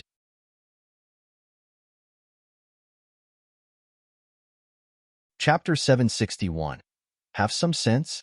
Chapter 761. Have some sense? What's wrong? Feng Nung's expression sunk. He extremely disliked being interrupted. The man said shakily, "Leader, Elder Wu Bai brought back the young master and Elder Wu Chong." The moment Feng Nung heard that his son was back, he knew that the deal at Chan City had been sealed. He was quite happy that his son had got it done so quickly. He just nodded and pulled the maid aside. In that case, let the three of them come inside. Suddenly, Feng Nung thought of something and immediately slammed the table. Next time you say something wrong, you'll get beaten to death. He remembered the words. Wu Bai brought back the young master and Wu Chong. Not, the young master brought back Wu Chong and Wu Bai. Huh, no, I didn't say it wrong. It's Elder Wu Bai who brought Dash. The man was dumb and still hadn't understood why the leader was angry. Feng Nung sneered and got unhappier. He couldn't be bothered to keep listening, so he grabbed a cup and threw it at the man's forehead. The cup didn't shatter, but instead it embedded this man's head. The man looked at Feng Nung in shock. Even at death's door, he couldn't understand why the leader killed him. Was it because he had bothered him in his good moment? But he had been reporting something important. Before Feng Nung could be dragged out, another horse-faced man walked in desperately. Feng Nung frowned. That man was his right hand and secretary, Feng Quan. His status was above the Wu brothers, and he was also at Great Heaven. Feng Quan was Feng Nung's closest man and had followed him for the longest. When Feng Quan was just at Earth level, he was so bold that he dared rape the daughter of a city lord. He was hunted by this city lord, but Feng Nung saved him. Feng Quan followed him, and when he reached Great Heaven, he killed that city lord's entire family. So, although Feng Quan had come in at this time and Feng Nung was unhappy, he didn't say anything. Feng Quan didn't even look at the dead man on the ground. Instead, he said worriedly, "Big brother, young Master La Ping was killed in Chan City. Wei Chong died from losing too much blood after his ligaments were cut off. Only Wu Bai came back, but his powers have been destroyed." What? Feng Nung heard this and his face changed drastically. He got up immediately, as veins popped out on his forehead. He only had one son, and he really was his jewel. Even though La Ping had secretly saved his concubine, he could pretend nothing happened. However now, his son had been killed and his powerful underlings, the Wu brothers, had also been destroyed. Who did this? Who? Arg! Feng Nung was about to go crazy. He smashed the table in front of him into pieces. The two maids next to him shivered and hid on the side, fearing that their terrible master would kill them. Leader, Wu Bai was useless. Please punish me. Wu Bai had just walked inside and seen the furious leader. He knelt down immediately. The bodies of Feng Laping and Wu Chong were carried inside by 4 men behind him. Feng Nung's face turned pale gray. He walked to his son's body and saw a terrified face. Feng Nung clenched his fists. He was thinking about how to torture his enemy then. No one in the room dared to breathe loudly or talk. Feng Nung could kill anyone when he raged. After a long while, Feng Nung calmed down slowly and sat back on the seat. He then said coldly, "Wu Bai, tell me what happened." "Yes, leader." Wu Bai took a deep breath. He realized that the young master had died under his care, so no matter what, the consequences wouldn't be good. Yet, he still needed to report what had happened. After we got to Chan City, we contacted the elders who had joined us. Wu Bai was interrupted by Feng Nung. He looked coldly at Wu Bai. "Get to the point. Save the useless shit." Yes. Wu Bai felt defeated. Even though he was at Great Heaven, he was at most a dog to Feng Nung. Now that he had lost all of his powers, he was probably worse than a dog.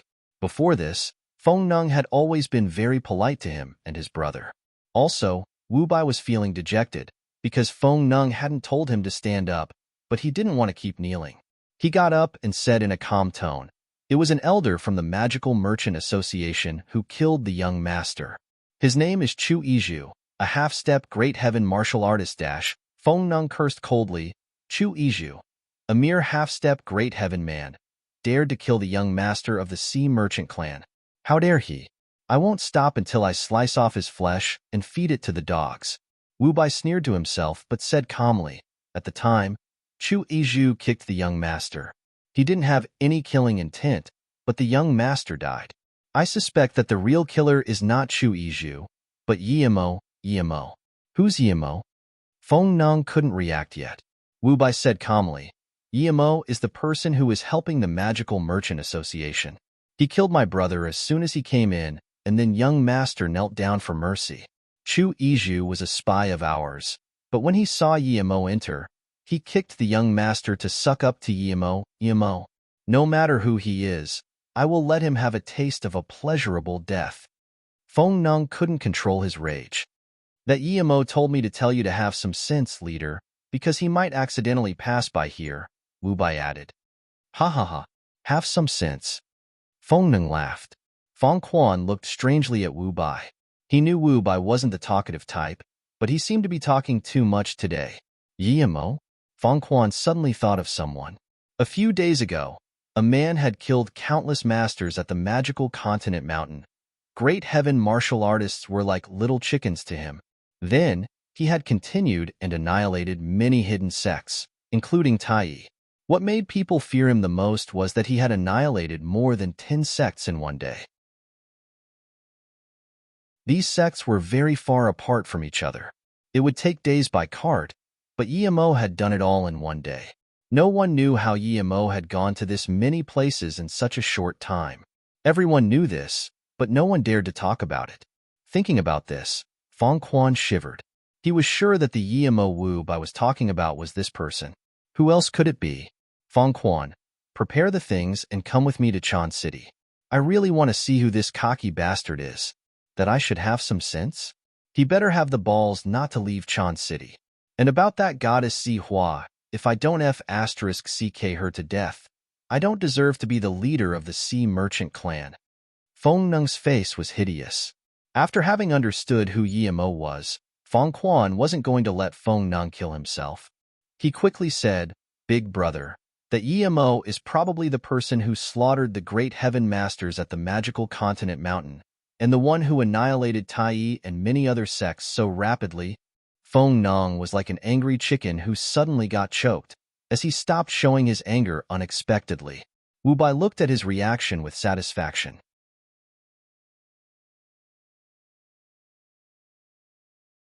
Chapter 762. Beautiful Woman Trick. Chapter 762. Beautiful Woman Trick. Feng Nung didn't think it would be the one name that could make him not dare to show his anger. He fell silent. He went from extreme fury to extreme calm. He could yell at the top of his lungs about killing other people, but when it came to Yemo, not only did he not dare do so, he also had to go apologize. Who was Yemo? He had easily killed Lin Quan and Ling Wushui while being attacked by countless great heaven masters. Meanwhile, he would be just a piece of cake to Lin Quan or Ling Wushui. Feng Nung was furious, but he didn't dare to show this anger. Perhaps if he foolishly made the order to hunt Yemo, the next moment, his clan would become history. Yemo might really come for a spin to the Sea Merchant clan.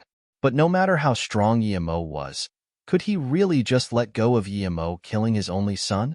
Feng Quan could tell how Feng Nung was feeling. He sent the rest of the people in the room off and then said, Big brother, what do you plan on doing? Feng Nung put down his hands dejectedly and said, What can I do? It will be my luck if that slaughter god doesn't come annihilate our clan. If I try to get revenge from him, it'd be like asking to die. But I really don't want to let it go like this either. Feng Quan smiled. Big brother, tell me the truth. Do you want revenge? Feng Nung said with a defeated face, He killed my only son. How can I not want revenge? But even if I want it, revenge is only possible if you're capable. I heard that Shi Yoshin wanted to get revenge for his son, but didn't even last a single move against Yemo. Perhaps what I should be thinking about now is how to save the clan. Feng Quan, think of a way to give a pricey gift to the Magical Merchant Association. Sigh. Feng Quan nodded. Yes, we must send this gift, but it's not impossible if Big Brother wants revenge. Feng Nung immediately got up and grabbed Feng Quan's hand excitedly. Brother, what way do you have to get revenge? Quick, tell me. Feng Quan patted Feng Nung's hand. Big brother, who do you think is prettier, Goddess Si Hua or Ji Mei? Feng Nung immediately thought of Ji Mei, her moon-like face and crescent moon-like brows, her white jade-like skin. He almost forgot about revenge as he thought about her. There was only her appearance in his head. After a long while, he woke up and sighed. Although Goddess Si Hua is a beauty, she's still a little worse off than Ji Mei. Brother, what does this have to do with Ji Mei? Big brother, if you really want to get revenge, you will have to give her to Yemo, Feng Quan said. What? Feng Nung was shook. He only got Ji Mei a year ago. When she was roaming the streets and was about to be sold, Feng Nung saw her and immediately fell in love with her. Because he loved her so much, he didn't go against her will and do anything like raping her. He agreed to do things after they were married half a year later. This was his woman, such a beauty. How could he give her to his enemy? No way. No, that's impossible. Feng Nung rejected it. Feng Quan sighed. Although he had some small calculations, his loyalty towards Feng Nung was mostly genuine. He felt like something was up with Jimei. With his experience, he knew that she was not the weak-looking girl she seemed. He had tested her countless times, but had never found anything, though. If they could kill Yimo and send her away at the same time, it would be killing two birds with one stone. But Feng Quan knew that Feng Nung wouldn't listen to his opinion of Jimei. He coughed. Big brother, why do you think Yimo is helping the Magical Merchant Association? Feng Nung shook his head. He really didn't know. Feng Quan said, I understand this man. Everyone knows he is really powerful, but he has a special characteristic. He is extremely lustful. Big brother, the reason why the events of Magical Continent Mountain happened was all because of a woman called Mu Xiaoyun. Yimo slaughtered for her. Feng Quan then continued, Mu Xiaoyun was already with Yimo, but Tai wanted her, so the battle occurred because of it. As for why Yimo is helping the Magical Merchant Association, it's also because Yunzi is a very beautiful woman. She probably gave her body to Yimo for him to help them. Feng Nung sighed. But that doesn't mean he will like all beautiful women 100%. And can't we just give him a pretty one? Feng Quan knew that Feng Nung didn't want to let go of Jimei, so he sighed. With Yimo's standards, he wouldn't even consider ordinary women. Mu Xiaoyun and Yunzi are extreme beauties, so if we want to entice him, I can't think of anyone other than Jimei. Feng Quan then said also, Yimo annihilated countless sects, even Tai and Kuan Qian couldn't avoid it. So how come Ci Hangjing Mosque was fine? I heard that Jiesun was even the worst of enemies with Yimo. Later I found out that it was because a few nuns from there had had a few affairs with Yimo. Yimo might be very lustful, but he protects the women he loves. If Jimei can seduce Yimo, how can we not have a chance to kill Yimo? Also, after we kill Yimo, Jimei will still be yours. Feng Nung thought for a long time before sighing. Okay, we'll do as you say. But Yimo is such a master, it'll be hard to ambush him. Feng Quan saw that Feng Nung agreed and breathed easy. He replied, Big brother, don't worry, leave this to me. As long as Yimo is seduced by Jimei, we will succeed 100%. Feng Nung agreed and immediately said, immediately investigate where that Yimo is and arrange Jimei to be sent over. Hangshui City. Yimo stood in front of this prosperous city and was lost in thought. A few years ago, he had come there with Xiaoyun, but now, he was by himself. He had searched countless cities and mountain ranges in this past month, had found many herbs, but still wasn't able to find Mu Xiaoyun. Yimo walked around Hangshui City in the day and went to Hangshui Square. At night, he went back to the Blue Sea Hotel. He had stayed with Mu Xiaoyun there before.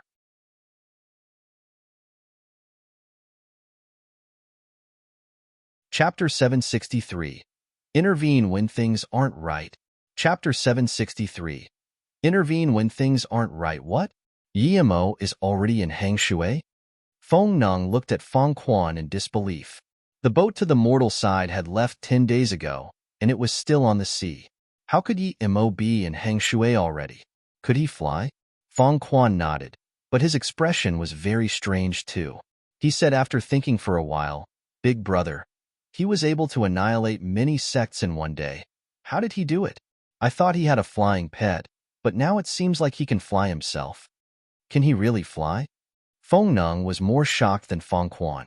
He was at Great Heaven Tertiary stage and knew how hard it was to fly. He had heard that not even those who surpassed Great Heaven could fly. They could at most glide in the air, but the distance wouldn't be more than a few kilometers. Feng Nung soon knew what Feng Quan meant. He looked excitedly at Feng Quan. Feng Quan nodded. Big brother, once we have him in our hands, we should just disable him first. If I'm not wrong, there's a heavenly shocking secret about Yimo. He's less than 30 years old, but he can already easily slaughter great heaven masters, and he can fly. From this, we can tell that he's definitely not cultivating ancient martial arts. Feng Neng took a long breath. This was the answer he wanted to hear. He feared Yimo a lot before, but now he could put all of those thoughts aside. If he really attained Yimo's cultivation method, what would he become? Couldn't he dominate the hidden sect's world, or even the entire magical continent? Feng Neng didn't dare to keep thinking. But Feng Quan continued, however, I'm sure that I'm not the only one who noticed this. Elder Feng from Ice Lake must have noticed this too. With her wits and selfishness, no matter what kind of disciple Mu Xiaoyun was, there was no way she would openly stand against the entire hidden sects just to save Mu Xiaoyun. Yet, she did. Brother Feng, what do you mean? Feng Neng looked excitedly at Feng Quan. Feng Quan sneered, Big brother, I'm sure that Elder Feng realized that Yimo doesn't cultivate ancient martial arts, so she guessed that Mu Xiaoyun must have been cultivating what Yimo taught her. Therefore, she took Mu Xiaoyun away to get it from her. The reason why Yimo still hasn't found Mu Xiaoyun is probably because she has either been hidden or killed by Elder Feng. Big brother, you can't win if you don't take risks. Moreover, we have Jimei. We can easily attain this wealth, so we can't give up. That's why I would like to propose to Big Brother to send Jimei to hang Shui with Blue Condor, Feng Quan said. Feng Neng didn't hesitate this time and nodded. We have a resting tower in the sea. Blue Condor should be able to arrive in the other side in 1 day's time. But we also need to go to hang Shui immediately. I think that Yimo might have gotten his hands on something that was passed down from ancient times. He's really lucky to be able to obtain such a cultivation method. Feng Quan smiled. Big brother, no matter how many cultivation methods he got, everything will be ours in the end. Yimo stayed in the hotel for 3 days. On the 4th day, Yimo was prepared to leave Hang Shui. It was pointless to stay there anymore. Just when Yimo got to the door of the hotel, he saw a vicious man chasing a woman in rough clothes. The man had a bamboo whip and cursed as he chased, Bitch, how dare you run? Then, he whipped the woman, and the woman howled in pain and happened to fall at the door of the hotel. Yet no one dared to stop the man. Yimo frowned. He saw that although the woman had hair and dirt covering her face, she was extremely beautiful. The man came to the woman and was about to whip her again. Just when Yimo wanted to ask what was going on, a man in a blue shirt walked out and stopped the man. Friend, why are you so cruel to a weak woman? The man stopped and looked at the man in a blue shirt and said coldly, I'm beating a woman I bought. What's that got to do with you? Move aside or I will beat you too. The man in a blue shirt smiled faintly. No one saw how he did it, but they suddenly realized that the bamboo whip had fallen in his hands and with a rub, the bamboo whip turned into dust. Everyone was shook. This man was at least at the earth level to be able to do this. The man also seemed to be shocked by the man in a blue shirt's power. He was dazed before saying, Just because you're strong you're going to rob me of my possession? The blue shirt man sneered. She's clearly a human, yet you call her your possession. How much money did you spend on her? 50. No, I didn't spend gold coins. The man looked worriedly at the man in a blue shirt. The man in a blue shirt threw 5 gold coins to the man and said, Take the gold coins and piss off. If you dare breathe in front of me for 1 more second, don't blame me. The man was stunned by the man in a blue shirt's killing intent and quickly ran off with the money. People around laughed and left. At this moment, the woman crawled up and bowed to the man in a blue shirt before saying, Jimei thanks you for saving her life. Her voice was crisp, but her tone was melancholic. Almost everyone who heard her cried out of sympathy. Jimei didn't expect that she would be saved by this man. Things hadn't gone according to the script. Yimo saw this woman and thought of Mu Xiaoyun even more. When he first met Mu Xiaoyun, she was also like this. Yimo shook his head and walked out of the hotel. Jimei seemed very weak and didn't have the power to stand after saying 1 sentence. Yimo walked to the door, and the way Jimei fell happened to be in his direction. A faint aroma entered his nose. Yimo frowned and retreated a step while hooking Jimei with his leg. Jimei quickly got up and said worriedly to Yimo, Big brother, I'm really sorry. I didn't mean it. Thank you. Emo looked more carefully at her this time and couldn't help but truly be shocked at her beauty. She was even a bit more enticing than Mu Xiaoyun. She had that natural feeble feeling. Her eyes looked down, but they were very seductive. The coarse clothes she had couldn't cover her out of this world beauty. The messy hair added a sense of worry-inducing beauty to her. Her butt was also very perky. This woman was only worth 50 gold coins? Emo was shocked. Jimei was surprised. She intentionally let Emo see her face, but she only saw some shock in his eyes.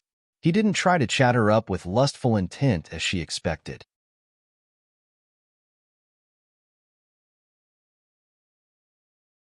Chapter 764. Made Jimei. Chapter 764. Made Jimei. That blue shirt man walked up to Emo and saluted him with his fist. Friend, you are talented. I'm Fu Wu, if you don't mind. Let's go have a drink. Just then, Emo had moved his leg really quickly and smoothly. With the blue shirt man's quick eyes, he could tell Emo was no ordinary man. As for why Emo had taken a step back, he believed that Emo was a gentleman and didn't want to take advantage of a weak woman. Emo was planning to go have a look around Huangping village, but Fu Wu reminded him of Lu Lei. Okay, I'm Emo. Since Brother Fu has the time, let's go get a drink then. Emo nodded casually. When Emo and Fu Wu walked out of the hotel, that woman who had gotten saved also followed them. Fu Wu turned around and looked at her strangely. Girl, you can go wherever you want now. I've already given that guy money. I don't think he will dare do anything to you again. Jimei's eyes turned red and she said weakly, Jimei has no home to go to. Even if I leave Brother Fu, I will still end up getting caught and sold again. If you don't mind me, I'm willing to be your maid. Fu Wu looked at her with a troubled face. His goal was to travel across the entire magical continent. However, when traveling while cultivating, it wasn't convenient to bring a woman. Seeing Fu Wu's expression, Emo approved him. No matter what, Jimei was an extremely beautiful woman. There was no way a man wouldn't be interested in her. He had Luoying, Ning Qingxue, and Mu Xiaoyun, so he didn't have any intentions with Jiwei, but Fu Wu wasn't enticed at all either. From this, one could tell that Fu Wu was a strong-minded person. Brother Fu, Jimei saw Fu Wu's hesitation and immediately looked worried. She also stared at Emo, as if hoping Emo could help her say something or he could take her with him. Emo didn't say anything. Fu Wu would have to make his own decision on that matter for sure. Fu Wu thought for a while and said, How about this? Jimei, come and eat with us first and then we'll talk about other things. Yes, Brother Fu, Brother Yi. Jimei followed them obediently. The three of them went into a nearby restaurant. Although Fu Wu had ordered dishes that covered the whole table, no matter what Fu Wu said, Jimei just stood on the side feebly. She didn't dare to sit down. Instead, she was helping them pour wine. Fu Wu sighed. He thought that Jimei had probably grown up serving people. That's why she behaved like this. Due to Jimei, the two men didn't have the best time. About Fu Wu, Emo found out that he had been traveling around everywhere. Fu Wu was a very upright and honest person. He didn't hide anything since it was the first time he saw Emo. He said that the reason he could reach Earth-level tertiary stage before the age of 40 was completely due to discovering some valuable herbs among his journey. Quite obviously, he didn't know about what Emo has done at the inner hidden sections. After the meal, Emo was planning to leave, but Fu Wu pulled his arm. Brother Yi, you know I'm someone who travels around everywhere. I might have a meal this time, but not a meal the next time. Jimei would suffer a lot if she follows me. How about letting Jimei follow you? Although she didn't come from a good family, I can't tell she's a good girl. Then, Fu Wu turned around to Jimei and asked, Jimei, would you be willing to follow Brother Emo? Emo smiled. He wanted to reject it, but Jimei replied before him, Brother Fu, you saved my life. I will follow whoever you tell me to follow. Then, Jimei walked up to Emo and bowed. Brother Yi, you will be Jimei's master from now on. Jimei will do anything you ask. Fu Wu laughed at this. He was very happy with the outcome. Emo felt something was wrong. Jimei had agreed to follow him too quickly. But before Emo could say anything, Fu Wu said, Brother Yi, Jimei looks like a very gentle and placid girl. Don't reject her anymore. Jimei is right. In our current society, it will be very hard for her to survive without someone looking after her. She would eventually become someone's toy. Brother Yi, I will be very obedient. Please, don't leave me behind. Jimei's tone was melancholic. Yi Emo sighed. He knew Fu Wu was right. However, it was indeed not convenient to take her with him.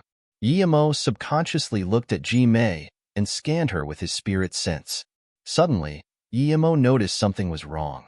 When he had first seen her, her face and hair were covered with dust. But when he scanned her with his spirit sense, he noticed that the dust was only on the surface. Her hair was very clean on the inside. There wasn't even a speck of dandruff, much less dust.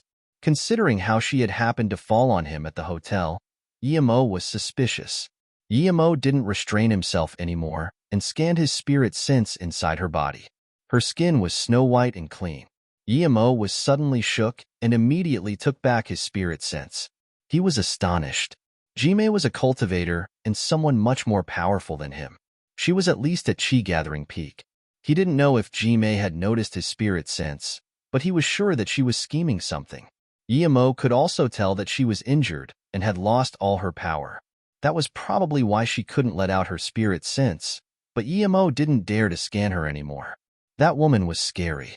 Yi Emo realized that if he hadn't been cultivating the 3-birth chant and his spirit sense didn't exceeded chi-gathering peaks, he might have not been able to notice all this. Brother Yi, what do you think? Fu Wu asked. Hearing this, Yi Emo wondered if Fu Wu was also a part of her plan. However, Yi Emo quickly denied that thought. Fu Wu seemed very genuine, and probably he had just happened to get caught up to this. Yi Emo wasn't scared of her. Even if she recovered her power and was at chi-gathering peak, he could still subjugate her. What worried Yi Emo was who had taught her all this. Yi Emo had to find out was who this master was and why he had used a woman without any power left to get close to him. Thinking about this, Yi Emo laughed. Since Brother Fu doesn't want such a pretty woman, then I won't hold back. Jimei, you can follow me from now on. Yes, thank you, Master. Thank you, Brother Fu. Jimei's eyes were full of joy. Yi Emo noticed that as soon as Jimei looked down, there was contempt and jeer in her eyes too. After bidding Fu Wu farewell, Yi Emo rented a cart with Jimei. Yi Emo decided to go to Gontong City first. Jimei had explained that she was the young miss of a big family, but her family had gotten killed by enemies. Hence, she fled, but she had gotten caught by that man. She didn't want to stay with him, so she ran away. Yi Emo didn't believe a word she said.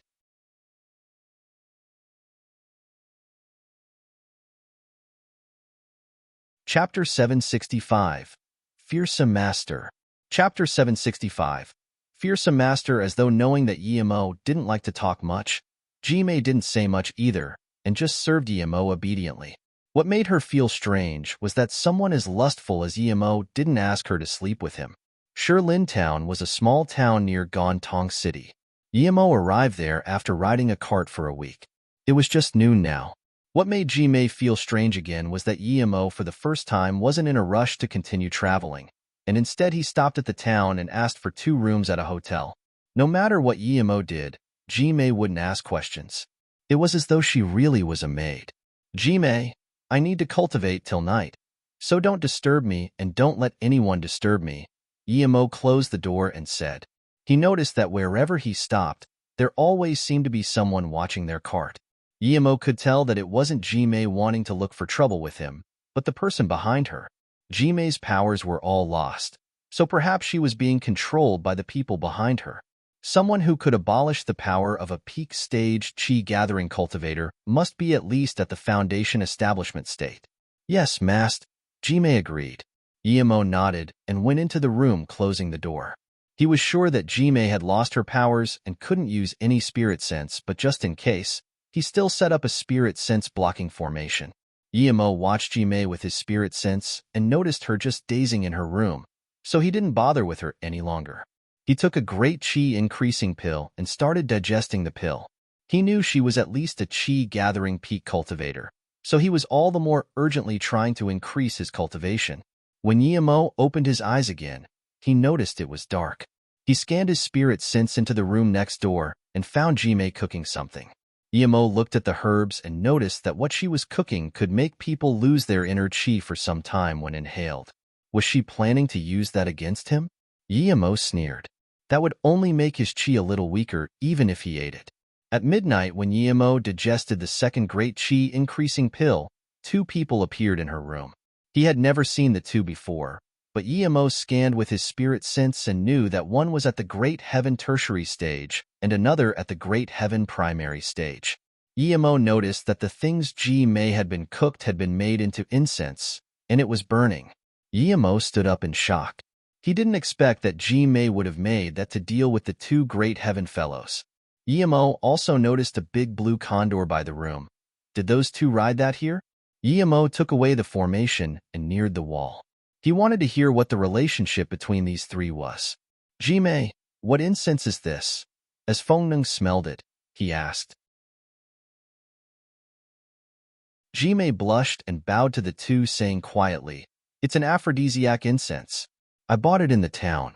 This Emo only walks by my room each time, and he has never shown any intent on staying with me at all, so I bought this, but he still hasn't come." Ji-Mei suddenly thought of something and said desperately, Brother Feng, I'll quickly get rid of it. I see, you still haven't done it, but how could Emo resist it? Feng Nung looked at Ji-Mei's ruddy face as he voiced his surprise. He suddenly stopped Ji-Mei from talking. Ji-Mei, since you lit it up, there's no need to put it off. Brother Feng, how about you go out for a bit? I need to talk to Ji-Mei. Feng Quan's face changed. He knew what Feng Nung meant. He sighed. He felt that this leader of his couldn't control himself sometimes, and wasn't someone who could achieve big things. Since he gave Ji-Mei to Emo, don't take her body all of a sudden. But Feng Quan knew it wasn't good to stop Feng Nung now. He turned to leave, but suddenly, Ji-Mei called out, Brother Feng. Feng Quan turned around and looked at her in confusion.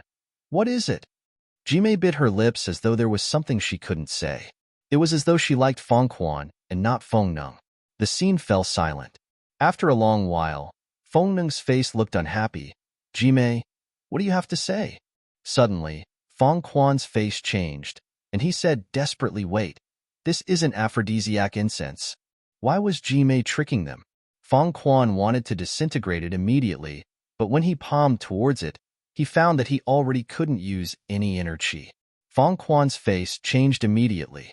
This was an incense that made people lose their inner chi. Just when Feng Quan was about to flee the room, a dagger flew from Ji-Mei's hand into his chest. Feng Nung immediately knew what was going on too, and his face went pale. Ji-Mei, you wanted to use this incense against Emo, right? You're really smart. This is much better than some poison. Now give me the antidote quickly. Feng Nung's face was pale, but he knew that since Ji-Mei had killed Feng Quan, he wouldn't be able to survive either. Ji-Mei smiled suddenly. Oh no, I lit up the wrong incense, but I don't have the antidote. Brother Feng, what do you think I should do? Then, Ji-Mei walked up to Feng Quan and pulled out the dagger before slowly walking to Feng Nung. Ji-Mei, what are you doing? I brought you back from Xianjiao Mountain, and I truly loved you. Feng Nung uttered. Emo heard this and thought, Xianjiao Mountain? Ji-Mei cursed, you really love me? You shameless old geezer. You kept trying to take advantage of me and wanted me to give up my body for the survival of your sea merchant clan. You brought me back from Xianjiao Mountain? Feng Nung, I'll be honest with you. That thing from Xianjiao Mountain belonged to me, yet you took it and wanted to rape me. Finally, I get to kill you today. Ji-Mei, you were injured. Didn't I really save you? Feng Nung's tone was shaky. Ji-Mei sneered. I was injured? Feng Nung, you almost made me die. If I don't repay you, I don't deserve to be a human. I was going to use that thing to reach the golden core state, but you made me almost die. Emo's heart sunk. Golden core? Was this woman a Peak Foundation establishment state master? If she really was, then he had to kill her before she recovered her power. But before he could do anything, Ji-Mei took out a box from Feng Nung's pocket and rapidly tipped it over into her mouth. Purple snow seed? Emo's heart went cold. He knew he had missed his chance. Purple snow seed was a top-grade healing spirit herb. It had a very rapid effect. It would be too late to go kill her now that she had eaten it. Yemo reined his spirit sense back in and knew that if he kept watching her with his spirit sense, she might notice it. But Yemo felt something was wrong. Although he was stage 7, his spirit sense was very strong, and he was cultivating the 3-birth chant. He shouldn't have seen wrong. How could Jime go from Chi Gathering Peak to Foundation Establishment State Peak? This was too strange.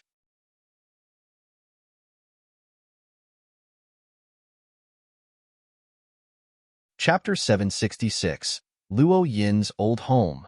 Chapter 766, Luo Yin's Old Home. Moreover, the purple snow seed wasn't something necessary for reaching golden core state.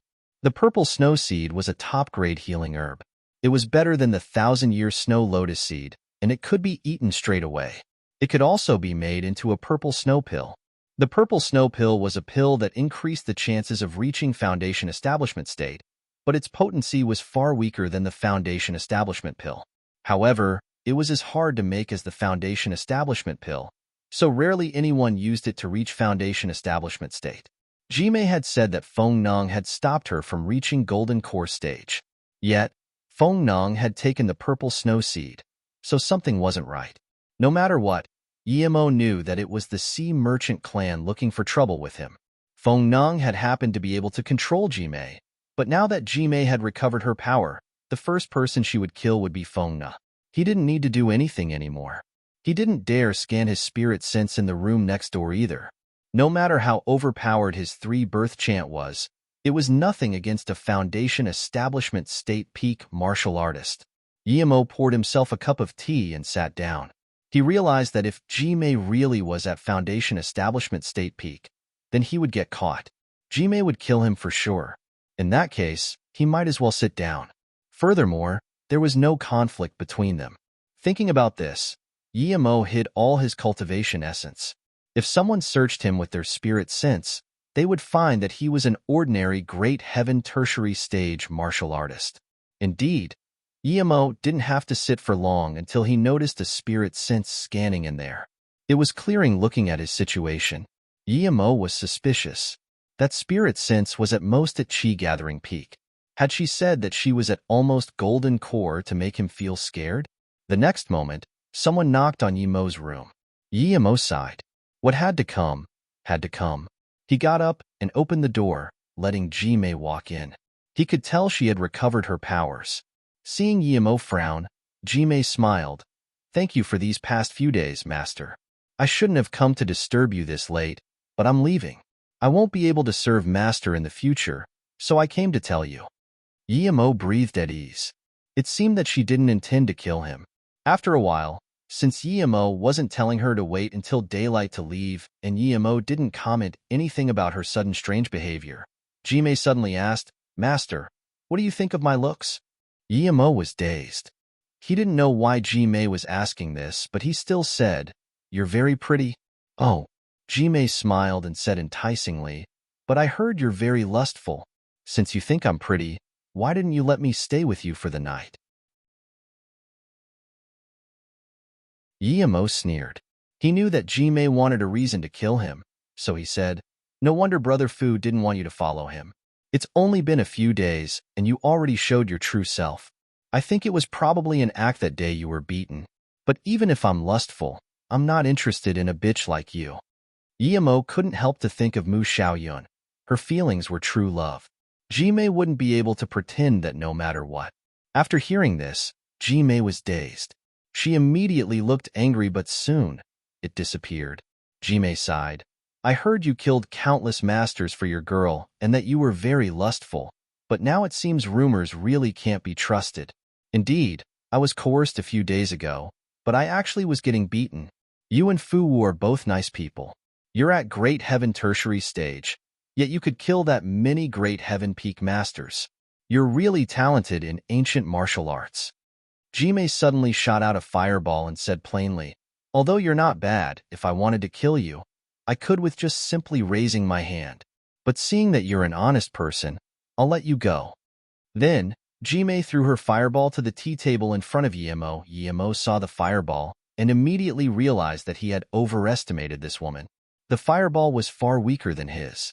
That woman was only at Chi Gathering Peak, not at Foundation Establishment State Peak. Yemo looked at the fireball and sneered. I have never needed people to have mercy on me. I control my own life. A chi-gathering peak woman, that was no threat to Yemo at all. If that woman dared to attack, he wouldn't mind killing her. Jime suddenly burst into laughter. They say all men with some capabilities are prideful. It seems to be really so. But I said I'll have mercy on you, so I will. One word of advice, it's better to be humble. Otherwise, you might not even know how you die. You're lucky that I'm in a good mood today. Then, Jime blinked out of the room and disappeared. Yemo sneered. He knew that Jime didn't have a systematic knowledge. Although she was at Chi-gathering peak, there were a lot of things she didn't understand. He thought of the cultivator he met in the South Pole. He had said that he also came from Xianjia Mountain, and that woman also came from there. Were they together? Wait, that man had said that he had found the cultivation ruin with his martial brother, not a woman. Yemo didn't keep thinking about this. It had nothing to do with him, and he didn't need to stay in that town. He got on the flying sword and dashed out of the window into the night sky. Jime had gone to the roof, but she suddenly seemed to have thought of something. She went back to Yemo's room, and as soon as she did, she was dazed. Yemo had just been here a moment ago. How had he disappeared already? Jime sneered. You're trying to run away? Since I want to find you, you will come back obediently. I was planning to let it go like this, but since you're trying to run away, you can serve me for a few days. While saying this, she scanned her spirit sense out. Her spirit sense could reach 8 to 9 kilometers. But soon, her face changed drastically. There was no sign of Yemo in her spirit sense range. It had only been half a minute since she had left Yemo's room. How could he be more than 9 kilometers away in such a short time? She decided to go to Gontong City. Jime didn't want to return to Xianjia Mountain immediately. She knew Yemo was going to Gontong City, and she had to understand this. Yemo didn't go to Gontong City. He went to Shifeng village under Gontong City's reign. Luoyin had been called Shi Jingqin before she had gone to the hidden sections. Luoyin was in a jade coffin now. Yunzi had supplied him with jade. He had made a jade coffin and put it in his golden script world. Yemo still didn't know what sort of world it was, but he knew that it didn't follow world laws. Hence, nothing could deteriorate inside. Shifeng village was much larger than Huangping village. There were about 100 families there. Most of the houses were quite tattered. Yemo looked at the serene scene and took a deep breath before walking into the village.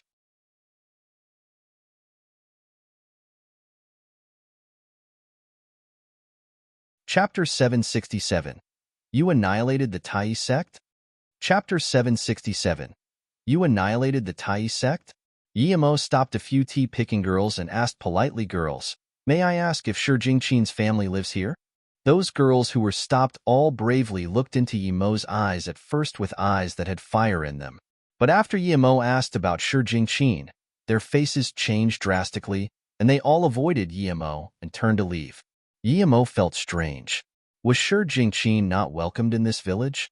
Yemo's spirit sense noticed that one girl left the group and snuck into the village. Yemo smiled. The next moment, he saw the girl come to a tattered haystack house. Yemo scanned his spirit sense in. There was a big-eyed youth there. His clothes were tattered, and he was managing herbs. Shirtai, those people seem to be here again. Just like the two last time. He's looking for your sister. You should hide, that young girl said desperately. So this was Luo Yin's brother? But who was looking for trouble with Luo Yin and even bringing her brother into it too? Why would you hide from me? Yemo smiled. Huh? The young girl saw Yemo suddenly appear at the door, and she screamed. She was very careful when she came, yet this guy knew somehow. Her face went pale, and Yemo could see her body shake. Shirtai put down the work and grabbed an axe, saying coldly to Yemo, this has nothing to do with sisterly, come at me. Yemo frowned thinking, I'm just visiting. Yemo waved his hand, Shirtai, you've misunderstood me. I bear no ill will. I'm your sister's friend, and I was asked by her to come visit here. Hearing this, Shirtai's face looked weird, but he still held his axe vigilantly. Suddenly, Yemo's face changed, and he said, Shirtai, trust me, I have no ill will towards you. I'm indeed your sister's friend. Wait here for me. I need to deal with some things, but I'll be back in a bit. Yemo then turned to leave. Sure, Tai. He left. You should run quickly, Sister Lee said with a pale face. Sure, Tai shook his head. I don't want to run. He said he knows my sister, so I will wait for him here. I miss my sister too, but I have had no news of her. If he's from the same group as those people last time, I will fight with my life. Thank you, Sister Lee. You should leave first. The pale-faced girl thought for a moment and left first, having warned Sure Tai. The reason why Yemo had suddenly left was because he found Ji-mei with his spirit sense as she was rushing past Shifeng village whilst being chased. Although Ji-mei was only at the chi-gathering peak, she should still be almost invincible here. Who could beat her with like that? Yemo followed after them. He wanted to know since when there could have been another powerful fellow like that in this small realm, but the guy had only injured Ji-mei and been unable to kill her. From this, one could see that the guy wasn't that much stronger than Ji-mei. A bird cried, and a blue condor landed in front of her. On it was a man in his 50s. Wasn't this bird Ji-mei's? How did it become that person's? What do you want? You already took the blue condor. Are you really going to kill me too? Ji-mei shouted. Yemo sent his spirit sense out and saw that this man was a cultivator of ancient martial arts. But his power was about the same as Li Qing's, or even greater. He was a true great heaven, or what people here called the level which surpassed great heaven. No wonder Ji-mei was no match for him. Although she was a cultivator, but she didn't fully understand truth cultivation and didn't have a proper weapon, so she couldn't fully utilize her power. Yemo didn't expect to see another true great heaven here. The man studied Ji-mei and then said, "You're this young but this powerful already. You were even able to escape all the way here. Without the blue condor, I wouldn't even have been able to catch up to you. You're unimaginable. Do you know that if I attack with my full power, even Martial Niece Lin Quan wouldn't be able to block more than a few of my moves? But you did." Ji-mei sneered, "I have no enmity with you. Why did you attack me and rob me of my blue condor?" The man replied plainly, "Your blue condor? How come I heard that this blue condor belongs to the Sea Merchant clan? Although I just left the sect, I know you probably killed the leader of the Sea Merchant clan, right?" Ji-mei sneered. "Feng Nung was scheming for me. Why can't I kill him? What has this got to do with you?" The man sneered, "This has nothing to do with me, but according to what I know, Feng Nung gave you a mission to kill someone called Yemo. I believe you haven't done it yet, so tell me where Yemo is and perhaps I can let you go." Yemo? Ji-mei was dazed. She didn't even know where he was now. The man cursed. "That's right. Yemo, he annihilated my Tai sect. I was in solitary training but found out from a Wanbei called Emo Yushin how cruel this man was. I didn't expect I would come back to hear this news after leaving for 30 years. I won't stop until I mince this Yemo to pieces. If you can't tell me where Yemo is today, then you can go accompany my Tai sect." Ji-mei was dazed. She didn't think this Tai fellow would be so unreasonable. What did this have to do with her? "Of course, you have another way out. You're strong, so you can marry my new disciple Emo Yushin and help him rebuild the Tai sect. You also know that my disciple looks like Yemo, so he's not bad," the man said. Ji-mei just realized that the latter part was the man's main purpose. How shameless! Ji-mei cursed. When she had seen Emo Yushin, she thought that he was Yemo at first. By the time she realized he wasn't Yemo, Emo Yushin had already escaped. But she had called Emo Yushin Yemo, so they knew everything from that. Yemo understood by now that this man was a Qianbei of the Tai sect who had been in solitary cultivation. From what this man said, he probably didn't know of Li Qing's existence. Yemo's killing intense sword. He wouldn't let such a person leave. If Mu Xiaoyan met this guy one day, she would be done for. And that Emo Yushin too. He would go destroy him as well. Yemo slowly took out his flying sword. Ji-mei was injured, and just when she was trying to find a way to escape from this man, she saw Yemo walk over. She was dazed and immediately rejoiced. "Qianbei, the person you're looking for is here. Now I have no business here anymore, so I'll be leaving." Then Ji-mei turned to leave. Yemo's life had nothing to do with her. The man saw Yemo and immediately knew why Ji-mei would mistake Emo Yushin for Yemo. They really looked the same, but if you looked carefully, you could see the difference. You're Yemo? You're the one who annihilated the Tai sect? The man saw Yemo and asked. He didn't care that Jime left. He was sure he would be in time to catch her after he killed Yemo anyway.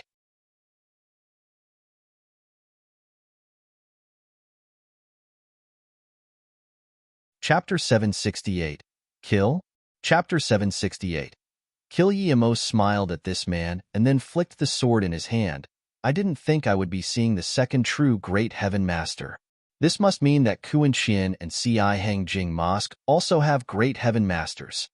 This man was very contemptuous of Yemo before, but when he heard this, his hands shook, and he looked at Yemo in disbelief. After a long while, he asked, "You're this young, yet you know the secret about Great Heaven?" This was a secret kept from most of the ancient martial artists.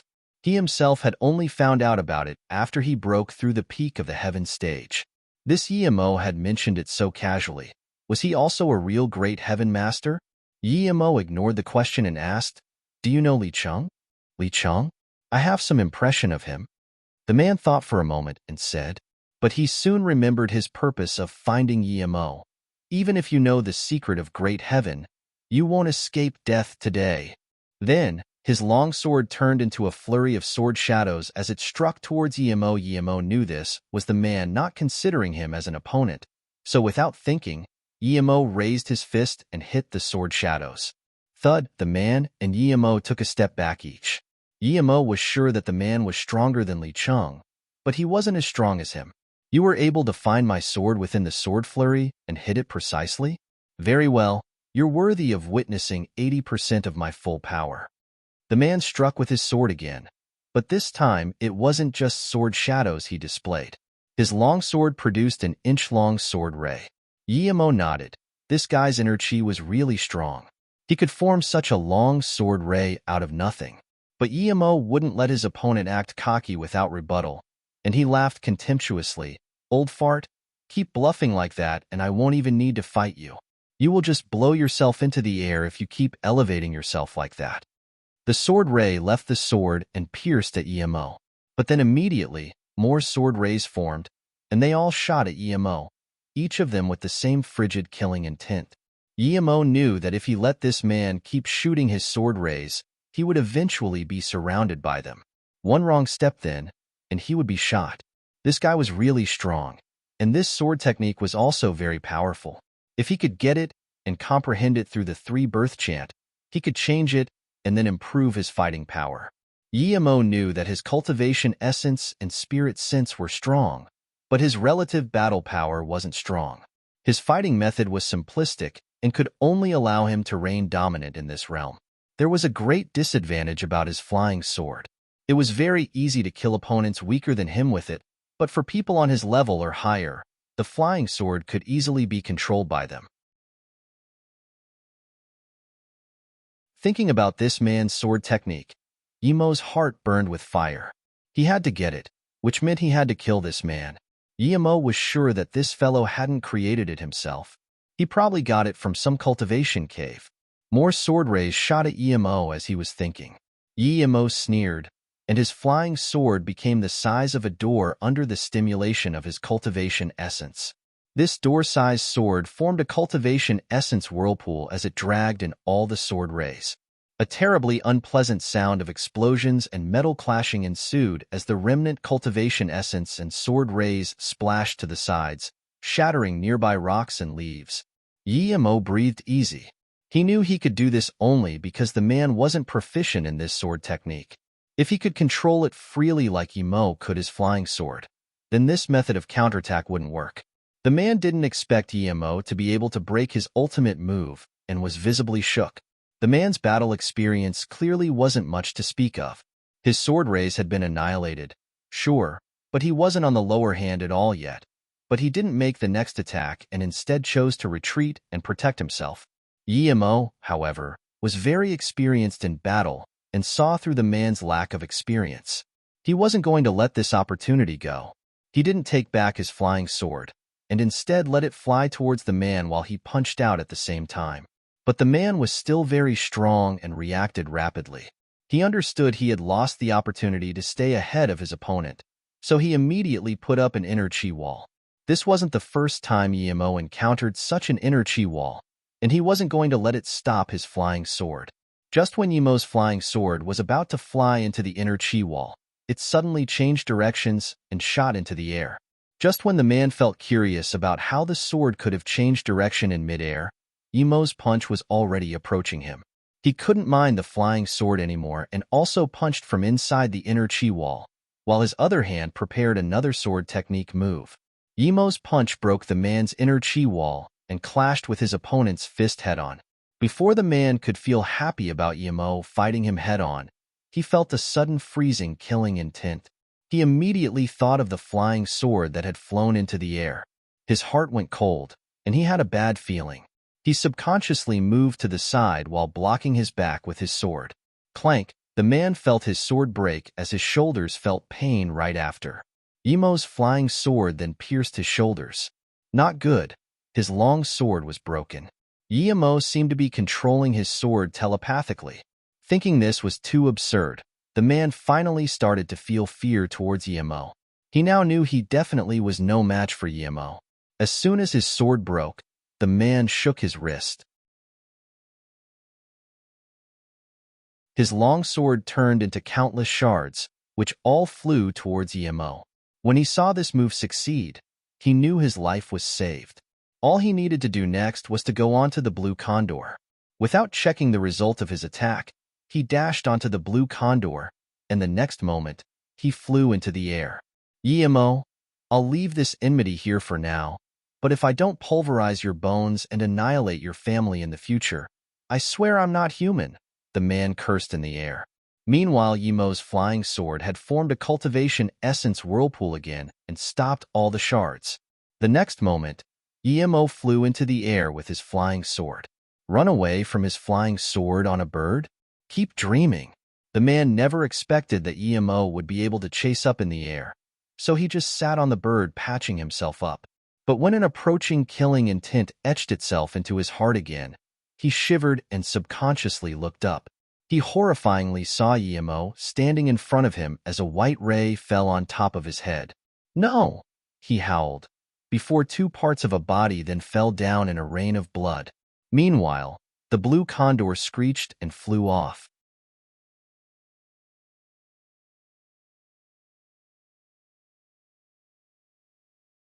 Chapter 769. Three-Birth Sword Ray. Chapter 769. Three-Birth Sword Ray. Emo didn't mind the blue condor and landed next to the man. Soon, he found a broken booklet in one of his pockets. It was broken, but for some reason, the remaining parts were very sturdy. Emo tried ripping it and couldn't. Emo opened the booklet immediately and found it to be a sword technique indeed. However, it had no name and only the first half was left. Emo flipped through it casually and found it to be a very powerful sword technique. Although only half of the sword technique remained, that was no problem for him. He cultivated the three-birth chant, so as long as he had the former part, he could form the latter parts himself, and it might even become stronger than the original. The sword technique only had 3 levels. The first level was forming a sword ray, the length of which was based on a person's characteristics and power. There were many types of sword rays. They could be formed from inner chi, killing chi, and sword chi. The sword ray leaving the sword to attack was only the first level of the sword technique. Emo found that when you cultivated the latter stages, the sword ray could be boundless in size or extremely small to go through any hole. It wouldn't even need a sword to shoot it out from anymore. Emo sighed. If this man had reached stage 2, then he might have been in danger. Emo closed the small booklet and didn't keep looking in case it affected him in creating his own version. He believed he could create a better one through the three-birth chant. This sword technique had no name, so Emo decided to call it the three-birth sword ray after thinking for a bit. Emo dumped the sword technique into his storage ring and then burned the man to a crisp before heading back to Shurfeng village. Jime had kept running. Luckily, she had eaten the purple snow seed and the potency was still there. So even though she was injured, she was recovering rapidly. She knew she had to leave as far as possible. If that man killed Emo, it would soon be her turn. She rejoiced at her luck that Emo came up like an idiot. Luckily, she didn't kill him at the town, or she would be the dead one now. Suddenly, Jimei was shook and stopped. Even if Yimo was going to Gontong City, how could he suddenly appear in Shifeng Village? Even if he left at daybreak and rode the fastest horse, he couldn't arrive that fast. Jimei shook her head. She didn't want to investigate him anymore anyways. He would be dead for sure after today. Just when she wanted to keep running, the blue condor's call made her shiver. She cursed. That guy had already killed Yimo and caught up with her. Jimei subconsciously looked up and saw that there was no one on the blue condor. She rejoiced immediately and whistled. Blue condor had been forcibly controlled by the man, while she actually knew how to communicate with it. The blue condor cried again as it flew around Jimei's head and landed next to her. She immediately got on the blue condo and left rapidly. When she was sure she was safe, she thought, the blue condor couldn't have come for no reason. Since it's here, where is that terrifyingly strong man? He should be on the blue condor. There was no way he would let it escape. Suddenly, she had this thought that even she didn't believe. Did Yimo kill that Tai master? How could that be? No matter how great his fighting prowess was, he was only great heaven. At that age, it was already absurd that he was great heaven. How could he have killed that Tai master? But there was no other plausible explanation except for this. She wanted to make the blue condor to fly back and check, but she then remembered that her life was more important, so she eventually flew towards Xianjiao Mountain. When Yimo came back to Luo Yin's home, he found that Shi Tai wasn't there. He scanned his spirit sense around and found that he was with that sister Li, and they seemed to be talking about something at the exit of the village. Yimo shook his head. He didn't really need to call him back anyway. Luo Yin didn't tell him to look after Shi Tai. Yimo took out her jade coffin and put it at her door and said, "You told me to bring you back to your home. I've gotten half your revenge, but there's still Jiesun. If I see her, I will kill her too." After he said that, he noticed that Luo Yin's face seemed a little more natural in the coffin. Did he see wrong? Yimo wanted to look more carefully, but he then saw Shi Tai coming back. He put the jade coffin back into his gold page world. "Did you really know my sister?" Shi Tai walked up to Yimo and asked calmly. Yimo nodded but didn't take Luo Yin's coffin out. Yimo said, "I never heard Shi Jingqin mention you." However, Shi Tai's eyes went red instead, and he said, "But it seems like you really know my sister. Then why didn't she come back? Is she okay?" Yimo muttered, "She's in a very good place now, so you don't need to worry about her. I would like to know, though, why did your sister not mention you?" Shi Tai took Yimo into a room before saying, "When I was 2, my dad passed away. Mother took care of me and my sister. Life was very hard, and when I was 3, we didn't have enough food due to a mass starvation. My mom took me and left Shifeng Village while leaving my sister behind. She was only 14 at the time. Before mother died, she said she owed sister the most. When she left sister behind, she knew that sister wouldn't be able to survive. Each time my mother mentioned it, she cried. I later realized that mother had chosen me between me and my sister. I felt sorry for sister, so a few years after mother passed away, I came back to this village to see if my sister was still here." Yimo couldn't help but sigh at Luo Yin's tragic childhood. Shi Tai said, "After I came back here, I found out that on the 4th day after we left, a good-hearted nun had come by here. She brought a lot of money and food and saved the people in the village. She lived at my house and took care of my sister. She stayed here for 4 years, and in those 4 years, my sister was very healthy. Then, she took my sister and left the village and disappeared. 2 years ago, I came back to this village and have been waiting for my sister here. I trust she'll come back one day." "Then why did everyone avoid me after I asked about your sister?" Yimo asked. Shi Tai clenched his fists and said, "A year ago, someone came to this village and asked about my sister. Someone said my sister never came back, and he immediately killed that person, calling him a liar. I understand that he was looking for trouble with my sister, but I happened to be out picking herbs, so I avoided that disaster. For some reason, he left the village suddenly." Yimo was almost certain that Jiesun must have sent that person to look for Luo Yin. "What do you plan on doing?" Yimo knew Luo Yin wasn't coming back, so it was pointless for Shi Tai to keep staying here. Shirtai bit his lips and said, I will stay here to wait for my sister. I'm going to train in ancient martial arts and help her. I know someone is trying to harm her, so I must help her.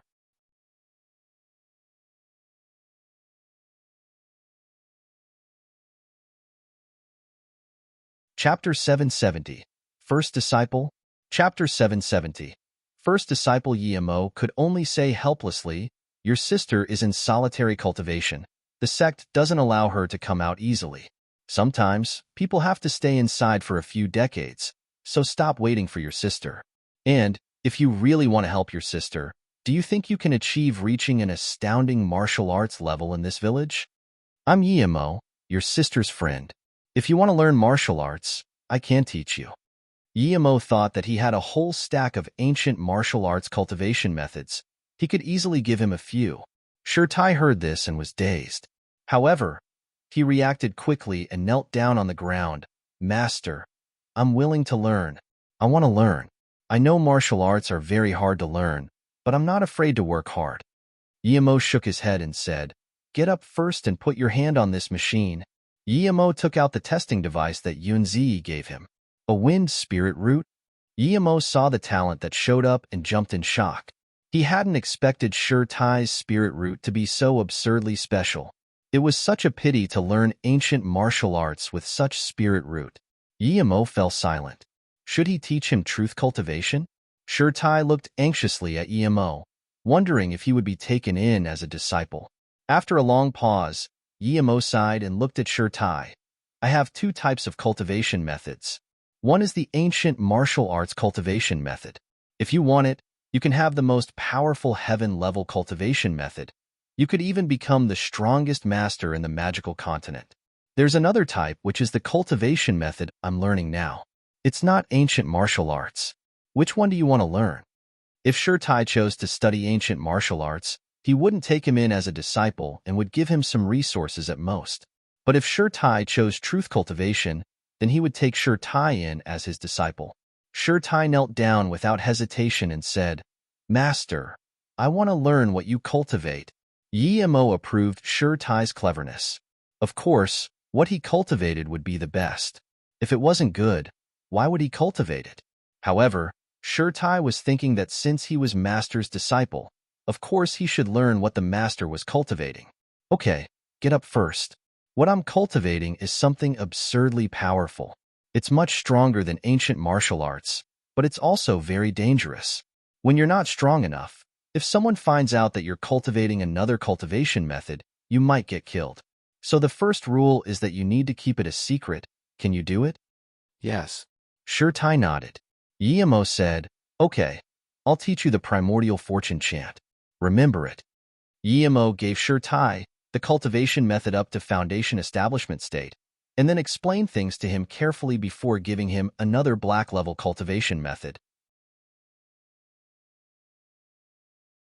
He explained to him that he needed to use that as a disguise. Afterwards, Yemo wrote a letter for Shirtai and told him to cultivate in the village. If he was lacking on cultivation resources, he could use that letter to go to the Magical Merchant Association and find Yunzi with it. Yemo wasn't planning on going to Gontong City. However, the thought that Emo Yushin was still there made Yemo want to go teach him a lesson. He had no brotherly feelings about Emo Yushin. If he hadn't tried to scheme against Mu Xiaoyun and him, he might have even helped him occasionally. Yet now, he might even kill him. Yemo scanned his spirit sense out at Gontong City and immediately found Emo Yushin. However, he was looking around anxiously. Yemo sneered and decided to go there immediately. But he looked back and saw a fortune-telling stall with the words, Know your past and future. I predict fortune and disaster. The name of the stall was Zetian. The owner was an old Taoist monk that looked like an immortal being. Yemo was just about to leave when he remembered Li Cheng talk about a master Tianze. Zetian was Tianze backwards. Was he really that powerful Taoist monk? Knowing that this Taoist monk might be Master Tianze, Yemo quickly snuck into the stall. He wanted to ask two things. Where had Mu Xiaoyun gone to, and how did he get out? The Taoist monk had just finished up with someone else, so he saw Yemo. Yemo clearly saw his pupils dilate when the Taoist monk's eyes encountered him. He narrowed his eyes and said, The girl from the Mu family finally found you, but hearing this, Yemo was shook. He hadn't even said anything, and that old Taoist monk already knew who he was to Mu Xiaoyun. Was there really such person in the world? Yemo's heart was beating rapidly. Did the old monk also know about his transmigration too? Before Yemo could ask anything, the old Taoist monk waved to Yemo and said, "You don't need to ask me anything. I can't answer the two things you want to ask me. I'll call it a day for now. You can all come next time if you want a fortune-telling session." There was no way Yemo was going to let him go. He quickly stopped the old Taoist monk and said, "Master Tianze, Li Chengqianbei, let me know of your powers so I could find you." Li Cheng had never told him to find Tianze, but Yemo wasn't going to let this opportunity slip. The old monk shook his head. "That little guy, always getting me into trouble. Okay, it's fortune that we met. I'll help you have a look." Yemo breathed at ease. Li Cheng was more than 100 years old. Yet that old Taoist monk called him little guy. Tianze told Yemo to sit and took out an 8-sided trigram. He didn't ask what Yemo wanted to know. He just looked at Yemo's face and started calculating. He calculated for a moment and stood up abruptly, as though he had seen a ghost. He looked dazedly at Yemo for a long while before murmuring, "Other than a chaos world, there's also someone's fate I can't predict. That's impossible." Yemo looked confusedly at Tianze and asked, "Master Tianze, what is impossible?" But Tianze didn't seem to hear him. HR packed his things and walked into the crowd without even looking at Yemo. Yemo quickly tried to stop him, but he realized that the old Taoist monk had disappeared in an instant. Yemo immediately scanned his spirit sense, but he was shook to find that he couldn't even find the old Taoist in his spirit sense range. He frowned and sat down on the stone stool Master Tianze had used. What did he mean by a chaos world? Yemo thought for a long while. Was it due to him acquiring the golden script world? The world inside really did seem like a chaos world.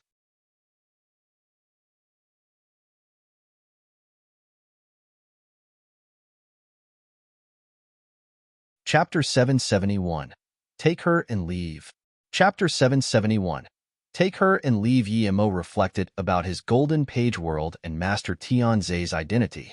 What if he knew that he had the golden page world? Would that bring him any danger? Although Jessa knew about it too, she didn't know what it was. This Tianze, on the other hand, was very mysterious. He couldn't even find him with his spirit sense. This person was too dangerous to him. He didn't know how long he had been sitting in contemplation, but when he woke up, he found it was midnight. Yemo shook his head. If it was a disaster, there was no avoiding it. What will come, will come. Yemo sent his spirit sense out, and that Emo Yushin was gone as expected. It seemed that Emo Yushin had run off. Yemo didn't intentionally go hunt him down. Just when he wanted to leave, though, he noticed the stone stool he was sitting on. Master Tianze seemed to have forgotten to take it. Yemo squatted and wanted to lift the stone stool up, but found it to be very heavy. It was tens of times heavier than a metal block of the same size. This mere stone stool weighed more than a ton. What was it made out of? Yemo scanned his spirit sense inside it and found that it couldn't penetrate the stool at all. This was no stone stool. It was just a layer of stone on the outside. This was actually made from something even he didn't know. Yemo was shocked. This was definitely a treasure. Yemo immediately threw it inside his spatial ring before anyone could notice. Although this Master Tianze didn't want to help him find Mu Xiaoyun, this was some gain at least. Now Yemo didn't want to find that Master Tianze even more. He feared that Taoist would come for him and left the city like a thief. He immediately got on his flying sword as soon as he got out of the city and disappeared in a flash of swordlight. Less than an hour later, Taoist Tianze rushed back only to see the empty ground. He stomped his foot in anger. This little punk really isn't honest. He took my property just because I can't predict where he is.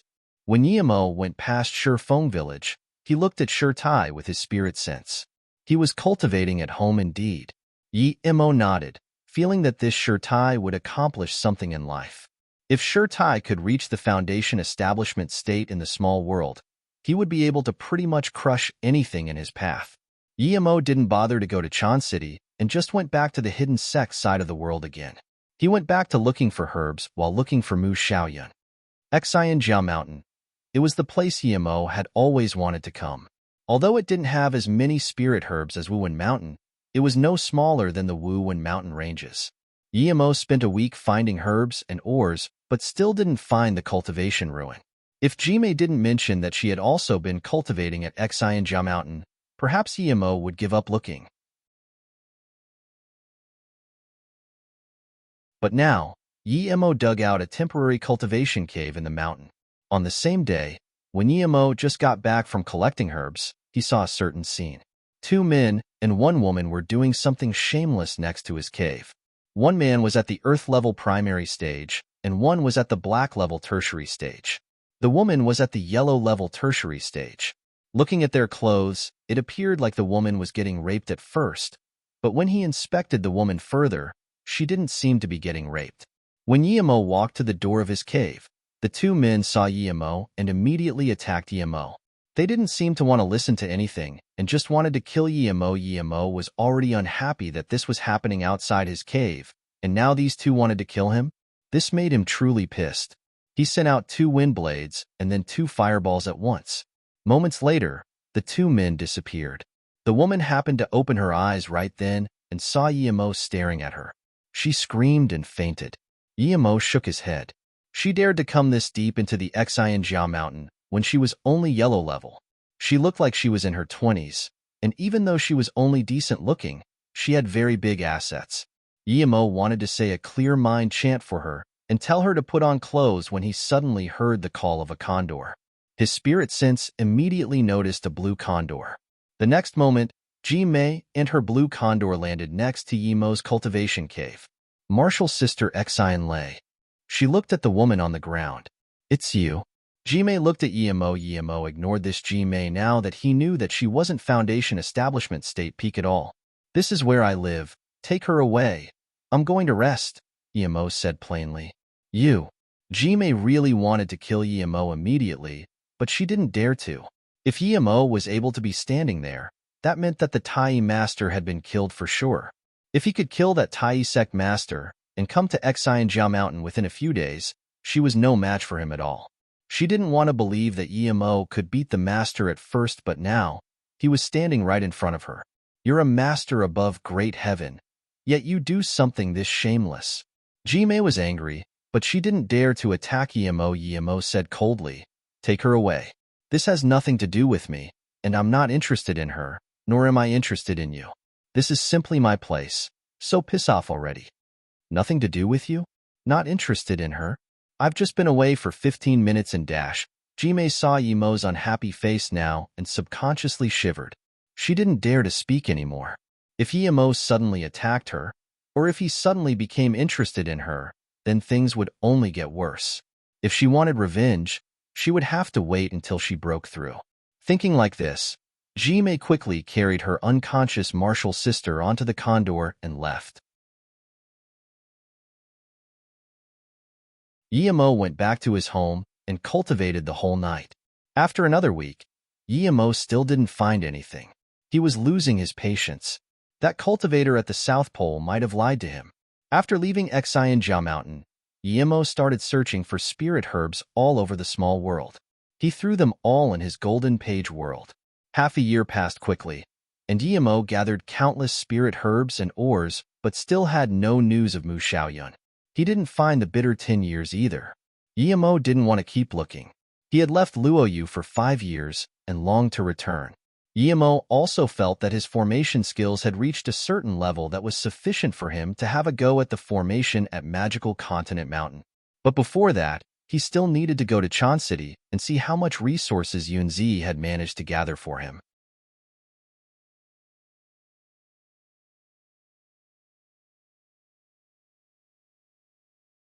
Chapter 772. Northern Big Dipper's 9 Stars. Chapter 772. Northern Big Dipper's 9 Stars. The legendary figure of the hidden sects was Du Dutian. He had reached great heaven before the age of 45 and created the All-Heaven sect. No one had been able to beat this record, but now, it had been broken by a young girl countless times younger than him. Yunzi had reached great heaven in her 20s, becoming the youngest great heaven master in the magical continents. With Yun Dongsha missing, Yun Zi had picked up the Magical Merchant Association and had devoured the Sea Merchant clan half a year ago. When Yimo came to Chan City, he asked casually and knew that it was the most powerful power in the Chan City, other than a few first-grade sections. The first-grade sect seemed to know Thay Yun Zi's rise was related to Yimo, and all took a step back. Hence in Chan City, the Magical Merchant Association reigned. Yimo scanned his spirit sense out and found Yun Zi. She was at heaven-level tertiary stage now. Yimo could tell that she hadn't sold the other great essence-increasing pill he had given her. She had used it to cultivate herself. Yun Zi was spinning a cup of tea in her hands. 3 pills and she had gone from black-level peak to great heaven tertiary stage. Moreover, she had become the youngest great heaven master of the magical continents. Before, she wouldn't have even been able to believe it, but now it was reality. Only she knew that the actual youngest master wasn't her. But Yimo, just how many secrets does he have? Yun Zi sighed. She knew that Yimo wasn't interested in her. In looks, she didn't lack anything compared to Mu Xiaoyun. However, why was Yimo's heart tied to Mu Xiaoyun and had no feelings for her at all? Yun Zi sighed. She vaguely knew, but she just didn't want to admit it.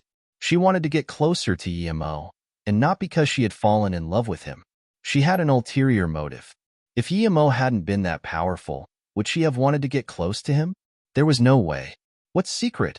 A voice suddenly sounded at her doorstep. Yun Zi was shook. She looked up to see Yimo walking inside. Huh, it's you, Brother Yi. Yun Zi's face immediately looked joyful. Yimo could see through Yun Zi's attitude to him, but he didn't care. It was just a business relationship. I asked you to buy some herbs and ores for me last time. How is it going? Yimo asked straight away. He didn't want to stay for long. Yun Zi quickly said, "It's all ready. Come with me, Brother Yi." Yun Zi took Yimo to the herb storage of the Magical Merchant Association. When Yimo got there, he was quite satisfied. The herbs were preserved well. There really were a lot of good stuff. Yimo asked her to go away for a moment so that he could put it all in his ring. Although she felt it was strange how Yimo could put it all away, she knew Yimo was no ordinary person, so she didn't ask. Yun Zi didn't ask Yimo for money. Yimo left behind 2 more great essence-increasing pills and told her to take care of Shirtai.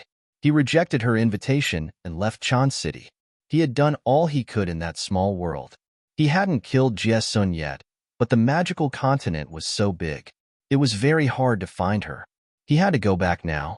His longing for Luoying and Ning Qingxue made him not want to stay there for a moment longer. Yimo returned to the magical continent mountain again. There were 9 peaks, so Yimo dug a cave in the middle peak.